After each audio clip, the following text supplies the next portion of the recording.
আমি মনে করি যে গ্রামার সমান সমান পানি, আপনাকে একদম পানির মতো আমি খাওয়াই দেবো গ্রামার ইনশাআল্লাহ। আসসালামু আলাইকুম, ফিউচার এড বিডির পক্ষ থেকে আপনাকে শুভেচ্ছা ও অভিনন্দন। আজকে আমরা আলোচনা করব ইংলিশের বেসিক গ্রামার নিয়ে। আপনাদেরকে আমি একটা সুসংবাদ দিতে চাই, আমি ইংলিশের বেসিক গ্রামার নিয়ে একটা কোর্স শুরু করতে যাচ্ছি এবং এই কোর্স মডিউলের মধ্যে সমস্ত কিছু অ্যাড করব। একদম বাচ্চা থেকে বৃদ্ধ পর্যন্ত সবাই এই কোর্সটা সবার জন্য, এবং এই কোর্সে এমনভাবেই সাজানো হয়েছে। তো আজকের আলোচনার বিষয় হচ্ছে গিয়ে টপিকটা দ্য সেন্টেন্স, মানে বাক্য। আমরা বাক্য চিনতে অনেক ভুল করি এবং বাক্য যদি না চিনতে পারি তাহলে হচ্ছে গিয়ে আমাদের পুরো ইংলিশটাই জানা হবে না। প্রথমে আমাদের জানতে হবে বাক্য কিভাবে গঠিত হয়, অর্থভেদে বাক্য কত প্রকার, বাক্যের গঠনভেদ অনুসারে বাক্য কত প্রকার এবং কিভাবে কাজ করে, কোনটার গঠনভেদ কি রকমের, এবং কমপ্লিমেন্ট এবং বাক্য গঠনের প্রক্রিয়া কিভাবে আপনি বাক্য অর্থভেদ এবং গঠনভেদ এগুলো শেখার পরে আপনি কিভাবে বাক্যটা গঠন করতে পারেন, এই সমস্ত কিছু নিয়ে আজকে আলোচনা করব। তাহলে চলুন আমরা শুরু করি। আজকের লেসন নাম্বার হচ্ছে গিয়ে 2 নাম্বার লেসন এবং টপিক হচ্ছে গিয়ে দা সেন্টেন্স। আপনি যদি প্রথম লেসনটা না দেখে থাকেন, আমার চ্যানেলের প্লে লিস্টের মধ্যে গেলে আপনি গ্রামার পাবেন, বেসিক কোর্স আছে। বেসিক লেভেল থেকে ধরে ধরে আমরা হচ্ছে কি অ্যাডভান্স লেভেলে যাব এবং সবাই যাতে বুঝতে পারে এমন ভাবেই আমি এই কোর্সটা মডিউলটা আমি সাজিয়েছি, ডিজাইন করেছি। তাহলে চলুন আমরা শুরু করি। দেখেন এখানে দুটো বক্স দেওয়া আছে, দুটো বক্স, একটা 1 নাম্বার 2 নাম্বার বক্স। প্রথম বক্সে দেখেন সোহাগ ইজ গুড বয়, সেম সেন্টেন্সটাই অন্য জায়গায় চলে আসছে। দেখেন গুড বয় সোহাগ ইজ। এখন আপনি আবার নিচে যদি তাকান, Karim is very curious, Karim is very curious. এই পাশে দেখেন curious very Sohag is, curious very Sohag is. এই দেখেন এই যে দুটো বাক্য এখানে দেওয়া আছে, দুটো বাক্য, এই বাক্যটা কিন্তু সাজানো গুছানো। এখানে দেখেন সাবজেক্ট, এরপর হচ্ছে গিয়ে ভার্ব, এরপর হচ্ছে গিয়ে এটা হচ্ছে গিয়ে অবজেক্ট, তো পুরোটা অবজেক্ট। ভার্বের পরে যে পুরো অংশটা থাকে সেটাকে কি বলে? অবজেক্ট, হ্যাঁ, এক্সটেনশন বলে। এরপরে দেখেন এটা দেখেন গুড বয় সোহাগ ইজ। তার মানে এখানে হচ্ছে গিয়ে সাজানো গুছানো বাক্য থাকতে হবে কি, 2 বা ততোধিক শব্দ মিলে সম্পূর্ণভাবে মনের ভাব প্রকাশ করলে, যেই শব্দগুচ্ছ সম্পূর্ণ মনের ভাব প্রকাশ করে তাহলে তাকে কি বলতে পারি? আমরা সেন্টেন্স বলতে পারি। তাহলে এই যে পাশে দেখতে পাচ্ছেন, এই যে তাহলে দেখছেন যে গুড বয় সোহাগ ইজ, তাহলে এটাকে আমরা কি বলবো না? সেন্টেন্স বলবো না। কেন বলবো না? তার কারণ এটা কিন্তু মনের ভাব প্রকাশ করতে পারেনি এবং সাজানো গুছানো না, যার কারণে গুড বয় সোহাগ ইজ এই যে 2 নাম্বার বক্সের, এটাকে আমরা কি বলবো না? সেন্টেন্স বলবো না। তার মানে সেন্টেন্স আমরা কাকে বলবো? সেন্টেন্স হচ্ছে কি 2 বা ততোধিক শব্দ মিলিত হয়ে যেটা হচ্ছে কি শব্দগুচ্ছ হয়ে যায়। তাহলে 2 বা ততোধিক শব্দ অথবা শব্দগুচ্ছ মিলে যেটা মনের ভাব সম্পূর্ণরূপে প্রকাশ করতে পারে এবং গ্রামার আর্টিকেলের যে বিষয়গুলো আছে সবকিছু মেনে তারপরে সে এই স্ট্রাকচার অনুযায়ী যদি কোনো জিনিস তৈরি হয় সেটাকে আমরা কি বলবো?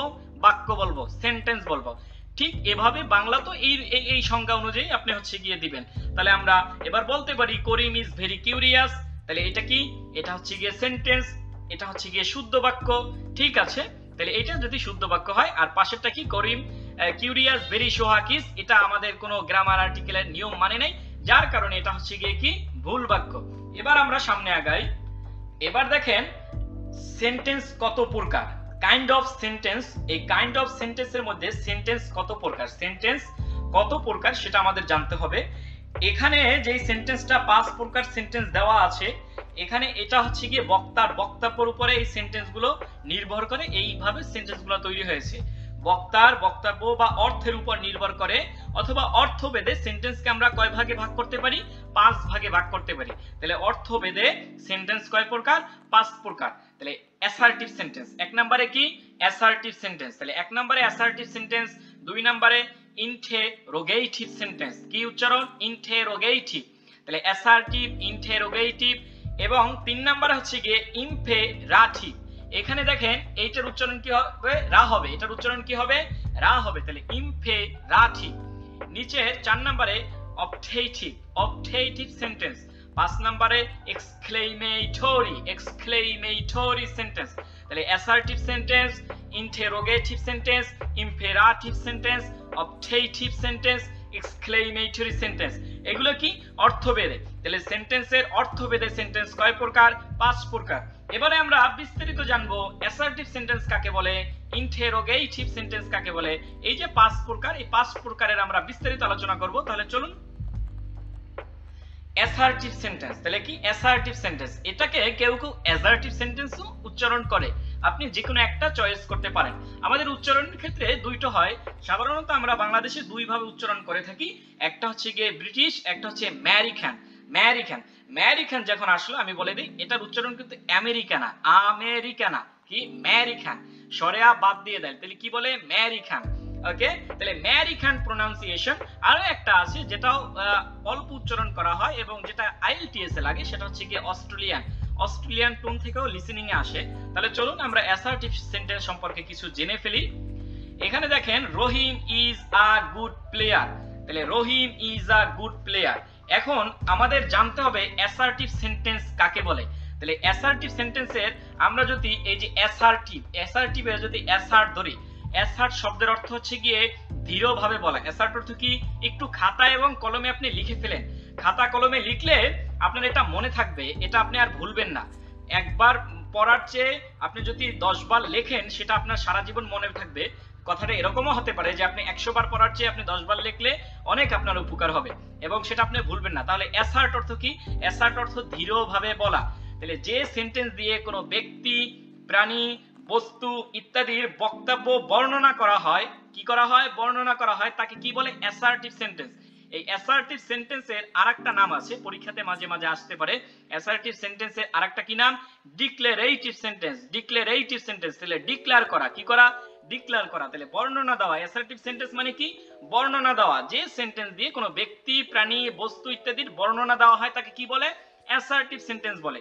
এবার আমরা এই যে উদাহরণটা দেখি, Rahim is good player, Rahim is good player. তাহলে রহিম সম্পর্কে, সাবজেক্ট সম্পর্কে কি করা হচ্ছে, বর্ণনা দেওয়া হচ্ছে। তাহলে আমি বলেছি ব্যক্তি, প্রাণী, বস্তু ইত্যাদি, তাহলে এই রহিম কি ব্যক্তি, তাহলে রহিম ইজ গুড প্লেয়ার। এই যে বর্ণনা দিয়েছে এটাকে কি বলে, অ্যাসার্টিভ সেন্টেন্স। এই বর্ণনাটা হ্যাঁ বোধকও হতে পারে, না বোধকও হতে পারে, হ্যাঁ বোধক হতে পারে, না বোধকও হতে পারে। এবার আমরা অন্য একটি বর্ণনায় যাব। দেখেন we jug every morning, we jug every morning. তাহলে উই জগ মানে কি, আমরা হাঁটাহাঁটি করি, আমরা জগিং করি, এভরি মর্নিং প্রত্যেকদিন সকালে, প্রত্যেকদিন সকালে আমরা কি করি, হাঁটাহাঁটি করি। আমি বলার পরে আপনারা প্রত্যেকটা বাক্য একবার হলেও উচ্চারণ করবেন একটু জোরে জোরে। হ্যাঁ, তো repeat after me, we jug every morning, Rahim is a good player. তাহলে এটা আমরা কি বর্ণনা করছি। এরপরের বাক্যে যাই, reading book is a thing of pleasure. এটার উচ্চারণ এই যে প্লিজার না, এটার উচ্চারণ কি, প্লেজার, প্লেজার।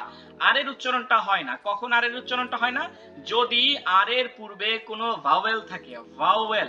তাহলে আর এর পূর্বে কোনো ভাওয়েল থাকলে সেটার উচ্চারণ হয় না সাধারণত। ওকে, এটা ব্রিটিশে হয় না কিন্তু আমেরিকাতে অনেক সময় করে। তাহলে reading book is a thing of pleasure. তাহলে বই পড়া কি, বই পড়া হচ্ছে গিয়ে কি একটা আনন্দদায়ক একটা জিনিস। এই যে রিডিং বুক, এই যে রিডিং এখানে হচ্ছে গিয়ে পার্টিসিপল নাকি জিরেন্ট, এটার উপর আমি ভিডিও তৈরি করব। আপনাকে এই ভিডিওগুলো দেখার আমন্ত্রণ রইল, সেজন্য আপনি আমার চ্যানেলটা সাবস্ক্রাইব করে রাখবেন, তাহলে আপনি নতুন নতুন ভিডিও পাবেন। এবার দেখেন, এবার আমরা আলোচনা করব অ্যাসার্টিভ সেন্টেন্স দুই প্রকার। অ্যাসার্টিভ সেন্টেন্স কত প্রকার, দুই প্রকার। তাহলে অ্যাসার্টিভ সেন্টেন্সের দুই প্রকারের মধ্যে প্রথম প্রকারটা হচ্ছে গিয়ে অ্যাফার্মেটিভ সেন্টেন্স, কি অ্যাফার্মেটিভ সেন্টেন্স। দ্বিতীয় প্রকার নেগেটিভ সেন্টেন্স। এবার আমাদেরকে জানতে হবে এই অ্যাফার্মেটিভ সেন্টেন্সের শব্দটার অর্থ কি, অ্যাফার্মেটিভ শব্দটার অর্থ কি, নেগেটিভ শব্দের অর্থ কি। আমরা যদি অ্যাফার্মেটিভকে ভেঙে ফেলি, মূল শব্দে চলে যাই, তাহলে বের হয় অ্যাফার্ম। কি হয়, অ্যাফার্ম। অ্যাফার্মকেও যদি আমরা ভাঙি তাহলে আসে ফার্ম। কি আসে, ফার্ম। তাহলে ফার্ম শব্দের অর্থ হচ্ছে গিয়ে কি, ফার্ম শব্দের অর্থ হচ্ছে গিয়ে সত্য, কোনো কিছুকে সত্য বলে জানা। তাহলে এবার আমরা কি বলতে পারি না, যেই সেন্টেন্স দ্বারা, কোনো বাক্য দ্বারা, যেই সেন্টেন্স বা কোনো বাক্য দ্বারা যদি কোনো বক্তব্যকে, কোনো বর্ণনাকে সত্য বলে প্রকাশ করা হয়, সত্য বলে জানা হয়, সেটাকে বলে অ্যাফার্মেটিভ সেন্টেন্স। এবং নেগেটিভ সেন্টেন্স যদি বলি যে নেগেটিভ, নিগেট থেকে এসেছে, কোথা থেকে এসেছে, নিগেট শব্দ থেকে নেগেটিভ এসেছে। তাহলে এবার নিগেট যদি না বোধক হয়, নিগেট শব্দের অর্থ যদি না হয়, তাহলে আমরা বলতে পারি যেই সেন্টেন্স দ্বারা কোনো কিছুকে না প্রকাশ করে, কোনো মতামতের মধ্যে না দেয়, কোনো বাক্যের মধ্যে যদি না শব্দটা থাকে, সেটাকে কি বলে, নেগেটিভ সেন্টেন্স। সোজাভাবে আমরা বলতে পারি। এবার আমরা জানবো এবং এটা বিস্তারিত জানবো কিভাবে এই নেগেটিভ এবং অ্যাফার্মেটিভ সেন্টেন্স গঠিত হয়। আমরা উদাহরণ দিয়ে বুঝিয়ে দিলে আপনার বুঝতে খুব সুবিধা হবে। ওকে, দেখেন এক নম্বরে, they have not a good car, they have not a good কার, তাদের কি নেই, ভালো গাড়ি নেই। they have not a good car, এই যে দেখেন not a good car, তাদের ভালো গাড়ি নাই, এটা কি অ্যাফার্মেটিভ নাকি নেগেটিভ? এবং বাংলা সেন্টেন্সের দিকে যদি আপনি তাকান তাহলে আপনি বুঝতে পারবেন এটা হ্যাঁ বোধক নাকি না বোধক। তাহলে যদি হ্যাঁ বোধক না হয় তাহলে কি হবে, নেগেটিভ হবে। তাহলে না বোধক হলে নেগেটিভ সেন্টেন্স, তাহলে they have not a good car। এবার দেখেন Rinku plays football, Rinku plays football, এবার এটা কোন সেন্টেন্স, রিঙ্কু ফুটবল খেলে, আমি বাংলাটাও বলে দিচ্ছি। তাহলে রিঙ্কু ফুটবল খেলে, এটা কোন সেন্টেন্স, অ্যাফার্মেটিভ সেন্টেন্সে পড়বে নাকি নেগেটিভ সেন্টেন্সে পড়বে, একটু বলেন তো কমেন্ট সেকশনে জানিয়ে দেন, আমি এটা বলছি না। 3 নম্বরে যাই, 3 নম্বরে দেখেন 3 নাম্বার 4 নাম্বার দুটোটা চলে আসছে। Jasim does not go to cinema hall, তাহলে Jasim does not go to cinema hall, Jasim কি করে না, সিনেমা হলে যায় না, এটা অ্যাফার্মেটিভ সেন্টেন্স নাকি নেগেটিভ সেন্টেন্স? হ্যাঁ এটা নেগেটিভ সেন্টেন্স। নিচেরটা দেখেন রাকিব নোস এভরিথিং, রাকিব কি করে, সবকিছু জানে, এটা সত্য বলে কি জানা হচ্ছে, এটা কি বর্ণনাটা, এই যে এখানে রাকিব নোস এভরিথিং, রাকিব সবকিছু জানে, তাহলে এটা কি হ্যাঁ বোধক, হ্যাঁ বোধক বাক্য, তাহলে কি হবে অ্যাফার্মেটিভ সেন্টেন্স। তাহলে আপনি 2 নাম্বার জানিয়ে দেন কমেন্ট সেকশনে যে রিঙ্কু প্লেস ফুটবল এটা অ্যাফার্মেটিভ সেন্টেন্স নাকি নেগেটিভ সেন্টেন্স। এবং আপনার যদি কোনো বিষয় নিয়ে ভিডিও দরকার হয়, লেকচার দরকার হয়, ইংরেজি বাংলা সাধারণ জ্ঞান যে কোনো কিছু নিয়ে যদি আপনার ঝামেলা থাকে আমাকে আপনি কমেন্ট সেকশনে অবশ্যই জানাবেন, আমি সেই বিষয়ের উপরে আপনার জন্য লেকচার তৈরি করব। ওকে, আর আমার চ্যানেলটি সাবস্ক্রাইব করে রাখবেন যাতে করে আপনি পরবর্তী ভিডিও পেতে আপনার সুবিধা হয়। আমি পুরো গ্রামারটাকে একদম বাচ্চা থেকে একদম শিশু থেকে বৃদ্ধ পর্যন্ত এভাবে কোর্স মডিউল সাজিয়েছি, বেসিক গ্রামার কোর্স, এটা হচ্ছে গিয়ে বেসিক গ্রামার কোর্স, এবং এর প্লেলিস্টে আপনি সমস্ত বেসিক গ্রামারের কোর্সগুলো প্রত্যেকদিন আমি আপলোড দেব, আপনি পাবেন। এরপরে যাই, এরপরে দেখেন I eat rice, I eat rice, তাহলে আমি ভাত খাই, আমি কি করি, ভাত খাই, তাহলে আমি ভাত খাই, এটা কি না বোধক নাকি হ্যাঁ বোধক? হ্যাঁ এটা হচ্ছে গিয়ে হ্যাঁ বোধক, তাহলে কি হবে, কি হবে, অ্যাফার্মেটিভ হবে নাকি নেগেটিভ হবে? হ্যাঁ অবশ্যই এটা কি সেন্টেন্স, অ্যাফার্মেটিভ সেন্টেন্স। এবার আমরা জানবো অ্যাফার্মেটিভ সেন্টেন্স থেকে আপনি কিভাবে নেগেটিভ করবেন, অ্যাফার্মেটিভ সেন্টেন্স থেকে কিভাবে নেগেটিভ করবেন। এবার দেখেন এই আই ইট রাইস, এটা কি প্রেজেন্ট কন্টিনিউয়াস টেন্স নাকি প্রেজেন্ট টেন্স নাকি পাস্ট টেন্স? হ্যাঁ এটা হচ্ছে কি পাস্ট টেন্স না, এটা কি প্রেজেন্ট কন্টিনিউয়াস টেন্সও না, এটা কি প্রেজেন্ট ইনডিফিনিট টেন্স। তাহলে এটা যদি প্রেজেন্ট ইনডিফিনিট টেন্স হয় এটার অন্য একটা নাম আছে, সেটা হচ্ছে গিয়ে প্রেজেন্ট ইনডিফিনিট না বলে এটাকে বলে হচ্ছে গিয়ে সিম্পল প্রেজেন্ট টেন্স। কি বলে, সিম্পল প্রেজেন্ট টেন্স। আচ্ছা আমার টেন্সের উপর একটা ভিডিও আছে, আপনি ওই ভিডিওটা দেখলে এই ভিডিওটা আপনার বুঝতে খুব সুবিধা হবে, আপনি একটু প্লেলিস্টে গিয়ে টেন্সের উপরে ভিডিওটা দেখে ফেলেন। তাহলে আই ইট রাইস, তাহলে এটা হচ্ছে গিয়ে কি অ্যাফার্মেটিভ সেন্টেন্স, অ্যাফার্মেটিভ সেন্টেন্স। অ্যাফার্মেটিভকে আমরা নেগেটিভ করব কি দিয়ে, যদি এটা প্রেজেন্টে থাকে ডু নট বসিয়ে দেবো, কি বসাই দেবো, ভার্বের আগে, মেইন ভার্বের আগে অর্ডিনারি ভার্ব বলে, মেইন ভার্বকে আবার আরেকটা নাম আছে সেটা হচ্ছে অর্ডিনারি ভার্ব। তাহলে আপনি একটু খাতায় লিখে ফেলেন, আমি যেই শব্দগুলো বলি মুখ দিয়ে বলি, যেগুলো লেখা নেই সেগুলো একটু খাতায় লিখে ফেলেন, এখানে যেগুলো আছে সেগুলো তো খাতায় লিখবেনই। এবার দেখেন তাহলে মেইন ভার্বের আগে কি বসাই দিবেন, ডু নট বসিয়ে দিবেন। তাহলে মেইন ভার্বের আগে ডু নট বসিয়ে দিবেন, যদি সাবজেক্ট কি হয় থার্ড পারসন সিঙ্গুলার নাম্বার না হয় তাহলে কি হবে, ডু নট। আর যদি subject third person singular number হয় সেক্ষেত্রে কি হবে, ডাজ নট। তাহলে আমরা এই বাক্যটাই আমরা অন্যভাবে বলতে পারি, যে যদি বলি হি eats rice, he eats rice, তাহলে এস বাই এস কেন হবে, এই যে এই এস বাই এস হওয়ার কারণ হচ্ছে গিয়ে সাবজেক্ট যদি থার্ড পারসন সিঙ্গুলার নাম্বার হয় সেক্ষেত্রে কি এস বাই এস হয়। এটা টেন্সের আলোচনায় খুব ভালোভাবে আলোচনা করা আছে, আপনার ভিডিওটা দেখে নিয়ে। তাহলে হি ইটস রাইস, সেটাকে আমরা কিভাবে বসাবো, ডু নটের জায়গায় কি হবে, ডাজ নট, কি হবে, ডাজ নট।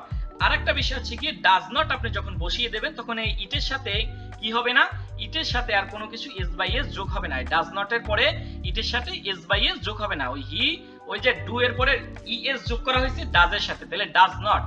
এরপরে আমরা জানবো আপনি পাস্টে কিভাবে করবেন, পাস্ট টেন্সে যদি অ্যাফার্মেটিভ সেন্টেন্সটা থাকে তাহলে পাস্ট সেন্টেন্স থেকে আপনি কিভাবে বা পাস্টে যে নেগেটিভ কিভাবে করবেন, নেগেটিভ সেন্টেন্স কিভাবে করবেন।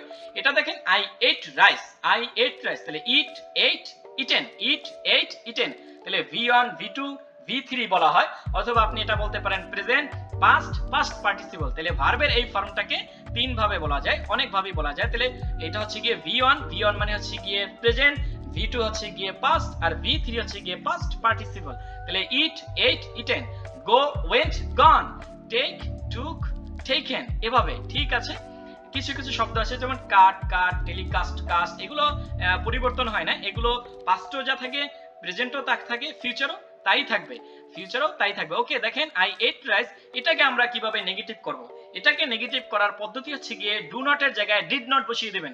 তাহলে 8 এর পূর্বে কি হবে ডিড নট, কিন্তু এখানে 8 আর থাকবে না, 8 এর পরে কি 8টা কি হয়ে যাবে ইট হয়ে যাবে, 8 কি হয়ে যাবে ইট হয়ে যাবে। কেন? কারণ আমি পাস্ট দুইবার ব্যবহার করতে পারবো না, এটাকে বলে রিডান্ডেন্সি। কি বলে? রিডান্ডেন্সি। আমি রিডান্ডেন্সির উপরে ভিডিও বানাবো, আপনি চ্যানেলটা সাবস্ক্রাইব করে রাখেন, আপনি ভিডিও খুব পেয়ে যাবেন। ওকে, আমার চ্যানেলটা ফলো করলেই আপনি ওটা পেয়ে যাবেন। তাহলে আই এট রাইস, তাহলে কি আই এট রাইস। এখানে দেখেন আই এট রাইস এর আমরা কি করব, এখানে ডু নট বসিয়ে না দিয়ে কি করব এখানে ডিড নট বসিয়ে দিব, এবং এই 8টাকে কি করব, 8টাকে হচ্ছে গিয়ে প্রেজেন্টে দিব। তাহলে 8 প্রেজেন্টে রাখবো। তাহলে I did not eat rice, I did not eat rice. এবার যদি আমি অন্যভাবে বলি, এখানে সাবজেক্ট যদি আমি আই এর জায়গায় অন্য কিছু দেই, এই যে I did not eat rice এর যদি এখানে দেই, তাহলে they did not eat rice, they did not eat rice, he did not eat rice, he did not eat rice। তাহলে এই ডিড নট কিন্তু থার্ড পারসন সিঙ্গুলার নাম্বারের ক্ষেত্রে এখানে যেরকম ভাবে চেঞ্জ হয়েছে যে I do not eat rice, he does not eat rice, এখানে কিন্তু পাস্টে আর চেঞ্জ হবে না। পাস্টে কিন্তু ওই ডিড নটই সব জায়গায় ব্যবহার হবে। সব জায়গায় ব্যবহার হবে কি, they did not eat rice, he did not eat rice, Kamal did not eat rice, Jamal did not eat rice, you did not eat rice। তাহলে এখানে আর কোনো চেঞ্জ নেই, এখানে আর কোনো কি নেই, পরিবর্তন নেই। এবার দেখেন he may come, he may come। এবার আমরা জানবো যে অক্সিলারি যে জিনিসগুলো আছে, অক্সিলারি ভার্ব তো অনেকগুলো, তার ভিতরে একটার নাম আছে মডাল। কি আছে?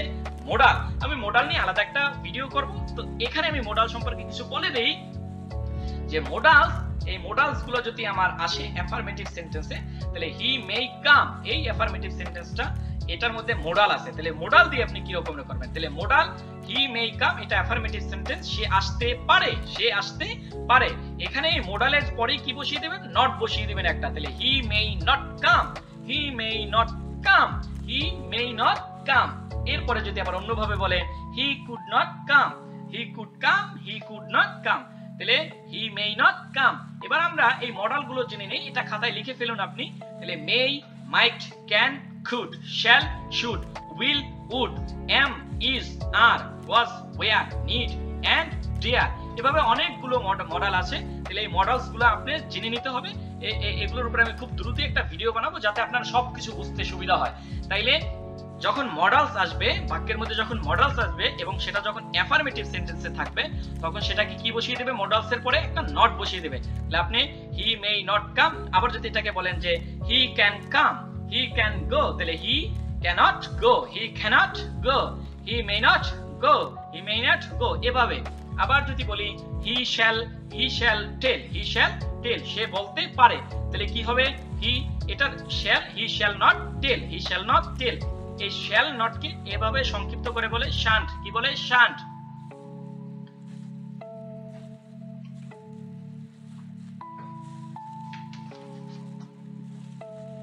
ওকে ওকে, এবার পরে দেখি, পরের বাক্যটা দেখেন, I'm doing the work, I'm doing the work. এই যে এই বাক্যটা, আমরা তো এতক্ষণ প্রেজেন্ট সিম্পল বা প্রেজেন্ট ইনডিফিনিট টেন্স গুলো নিয়ে আলোচনা করেছি। এবার দেখেন এটা প্রেজেন্ট কন্টিনিউয়াস টেন্স। তাহলে এই প্রেজেন্ট কন্টিনিউয়াস টেন্সে নেগেটিভ শব্দ, আপনি নেগেটিভ বাক্যটা কিভাবে বানাবেন? তাহলে I'm doing the work, I'm doing the work, এখানে কি বসিয়ে দিতে হবে? একদম সিম্পল ব্যাপার। ওই যে হি মে নট কাম, নট বসিয়ে দিয়েছেন, এখানে কি করবেন? নট বসিয়ে দিবেন। তাহলে কি হবে? আম নট বা I am not doing the work, I am not doing the work. এবার এটা হচ্ছে গিয়ে ফিউচার। তাহলে ফিউচারে আপনি কি করবেন? You will go, you will go. তাহলে ফিউচারও সেম একই জিনিস। তাহলে কি বসিয়ে দিবেন? একটা নট বসিয়ে দিবেন।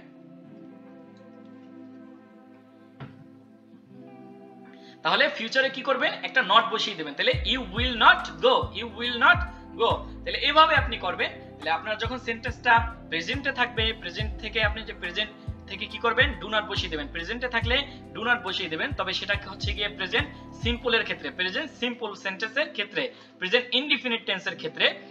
এরপরে আপনি যখন এটাকে প্রেজেন্ট কন্টিনিউয়াসে করবেন বা প্রেজেন্ট পারফেক্ট কন্টিনিউয়াসে করবেন বা পারফেক্ট কন্টিনিউয়াস করবেন বা শুধু পারফেক্ট টেন্স করবেন, যেটাই করুন না কেন সেখানে কি বসিয়ে দিবেন? নট বসিয়ে দিবেন। যে অক্সিলারি ভার্ব থাকবে সেটার সাথে কি বসিয়ে দিবেন? নট বসিয়ে দিবেন। আমরা যদি বলি he have come, he have come, তাহলে এটা কি হবে? He have not come, he have not come, okay, এখন আমরা আলোচনা করব ইন্টারোগেটিভ সেন্টেন্স। কি আলোচনা করব? Interrogative sentence. এর আগে আমাদের জানতে হবে ইন্টারোগেটিভ সেন্টেন্সের অর্থ কি। তাহলে ইন্টারোগেট যদি আমরা ভেঙে ফেলি, ইন্টারোগেট শব্দের অর্থ কি? প্রশ্ন করা। ইন্টারোগেট শব্দের অর্থ কি? প্রশ্ন করা, জিজ্ঞাসা করা। এবার কি আমরা বলতে পারি না যে ইন্টারোগেটিভ সেন্টেন্স মানে যেই বাক্য দ্বারা যদি কোনো কিছু প্রশ্ন করে, যদি কোনো কিছু জিজ্ঞাসা করে, সেই সেন্টেন্সকে, সেই বাক্যকে কি বলে? ইন্টারোগেটিভ সেন্টেন্স অথবা প্রশ্নবোধক বাক্য। তাহলে এবার দেখেন আই ইট রাইস, এই যে নিচের যে সেন্টেন্সটা দেখতে পাচ্ছেন, এইটা এই সেন্টেন্সটা হচ্ছে কি অ্যাফার্মেটিভ সেন্টেন্স। কি সেন্টেন্স? Affirmative sentence. তাহলে অ্যাসার্টিভ সেন্টেন্স দুই প্রকার। অ্যাসার্টিভ সেন্টেন্স দুই প্রকারের মধ্যে যে দুই প্রকার কি কি? একটা হচ্ছে কি অ্যাফার্মেটিভ, একটা হচ্ছে নেগেটিভ। তাহলে এখানে কি দিয়েছি? Affirmative sentence. আমরা এই অ্যাফার্মেটিভ সেন্টেন্সটাকে এবার ইন্টারোগেটিভে করব। তারপরে হচ্ছে কি নেগেটিভটাকে ইন্টারোগেটিভে আনবো। এবার দেখেন আই ইট রাইস, তাহলে এটার গঠন প্রণালী কি? প্রথমে কি আসবে? এই যে ইট রাইস, তাহলে প্রথমে একটা ডু দিতে হবে। তাহলে প্রেজেন্ট ইনডিফিনিট টেন্সের ক্ষেত্রে কি করতে হবে? প্রথমে একটা ডু বসাতে হবে। ডু, তারপরে সাবজেক্ট, তারপরে কি হবে? এই যে ইট রাইস যেরকম আছে সেরকমই। তাহলে এখানে কোনো চেঞ্জ হবে না। যে আই ইট রাইস, এটার কোনো কি নেই? পরিবর্তন নাই। দে ইট রাইস, কোনো পরিবর্তন নাই। সামনে শুধু একটা কি বসাবেন? ডু দিবেন। কি বসাবেন? একটা ডু দিবেন।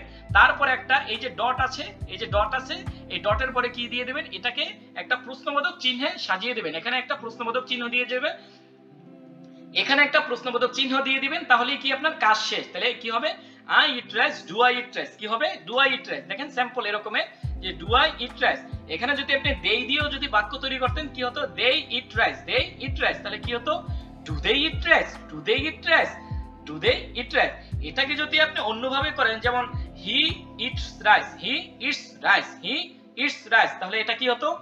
Does he eat rice, does he eat rice. তাহলে কি হতো? Does he eat rice. তাহলে এই যে ডাজটা প্রথমে চলে আসবে। কি আসবে? ডাজ প্রথমে চলে আসবে এবং তারপরে ওই যে ইট ইট ইট যে রকমের আছে ওই রকমেরই থাকবে। তাহলে ডাজ হি ইট রাইস, এভাবে। ওকে, এরপরে দেখেন I do not eat rice, I do not eat rice, এটা হচ্ছে কি নেগেটিভ সেন্টেন্স। আমরা যে অ্যাফার্মেটিভ নেগেটিভ করেছি, তাহলে I do not eat rice, এটা কি হবে? এই যে do I not eat rice, কি হবে? do I not eat rice। একদম শুধু এই যে ডুটা এখানে সামনে এনে দিয়েছে, তাহলে do I not eat rice। এবার এখানে একটা কথা আছে, এই যে নট, এই নট নিয়ে আমাদের ঝামেলা হয়। এখানে যে নট দেখতে পাচ্ছেন, এই যে নট, এই নট কি এই সাবজেক্টের আগে বসবে নাকি সাবজেক্টের পরে বসবে, এটা নিয়ে আমাদের ঝামেলা হয়। আমি ক্লিয়ার করে দিচ্ছি। যদি প্রোনাউন বসে, কি বসে? প্রোনাউন বসে, তাহলে প্রোনাউনের পরে নট বসবে। আর যদি নাউন বসে, তাহলে নাউনের আগে কি বসবে? নট বসবে। তাহলে এখানে যদি আমি বলতাম do not Rahim eat rice, do not Rahim eat rice, do not Karim it rice, তাহলে প্রথমে যদি বলি এটা দিয়ে যদি শুরু করি যে করিম eats rice, Karim it's rice, তাহলে ডু ডো এখানে কি হবে? ডাজ হবে। কি হবে? ডাজ হবে। তাহলে does Karim it rice, does Karim eat rice. আবার যদি এটাকে আমরা নেগেটিভে আনি, তাহলে কি? করিম ডাজ নট ইট রাইস। কি হবে? করিম ডাজ নট ইট রাইস। সেটাকে যদি ইন্টারোগেটিভ সেন্টেন্সে আনি, তাহলে কি হবে? Negative interrogative sentence. তাহলে কি হবে? কি হবে একটু বলুন তো?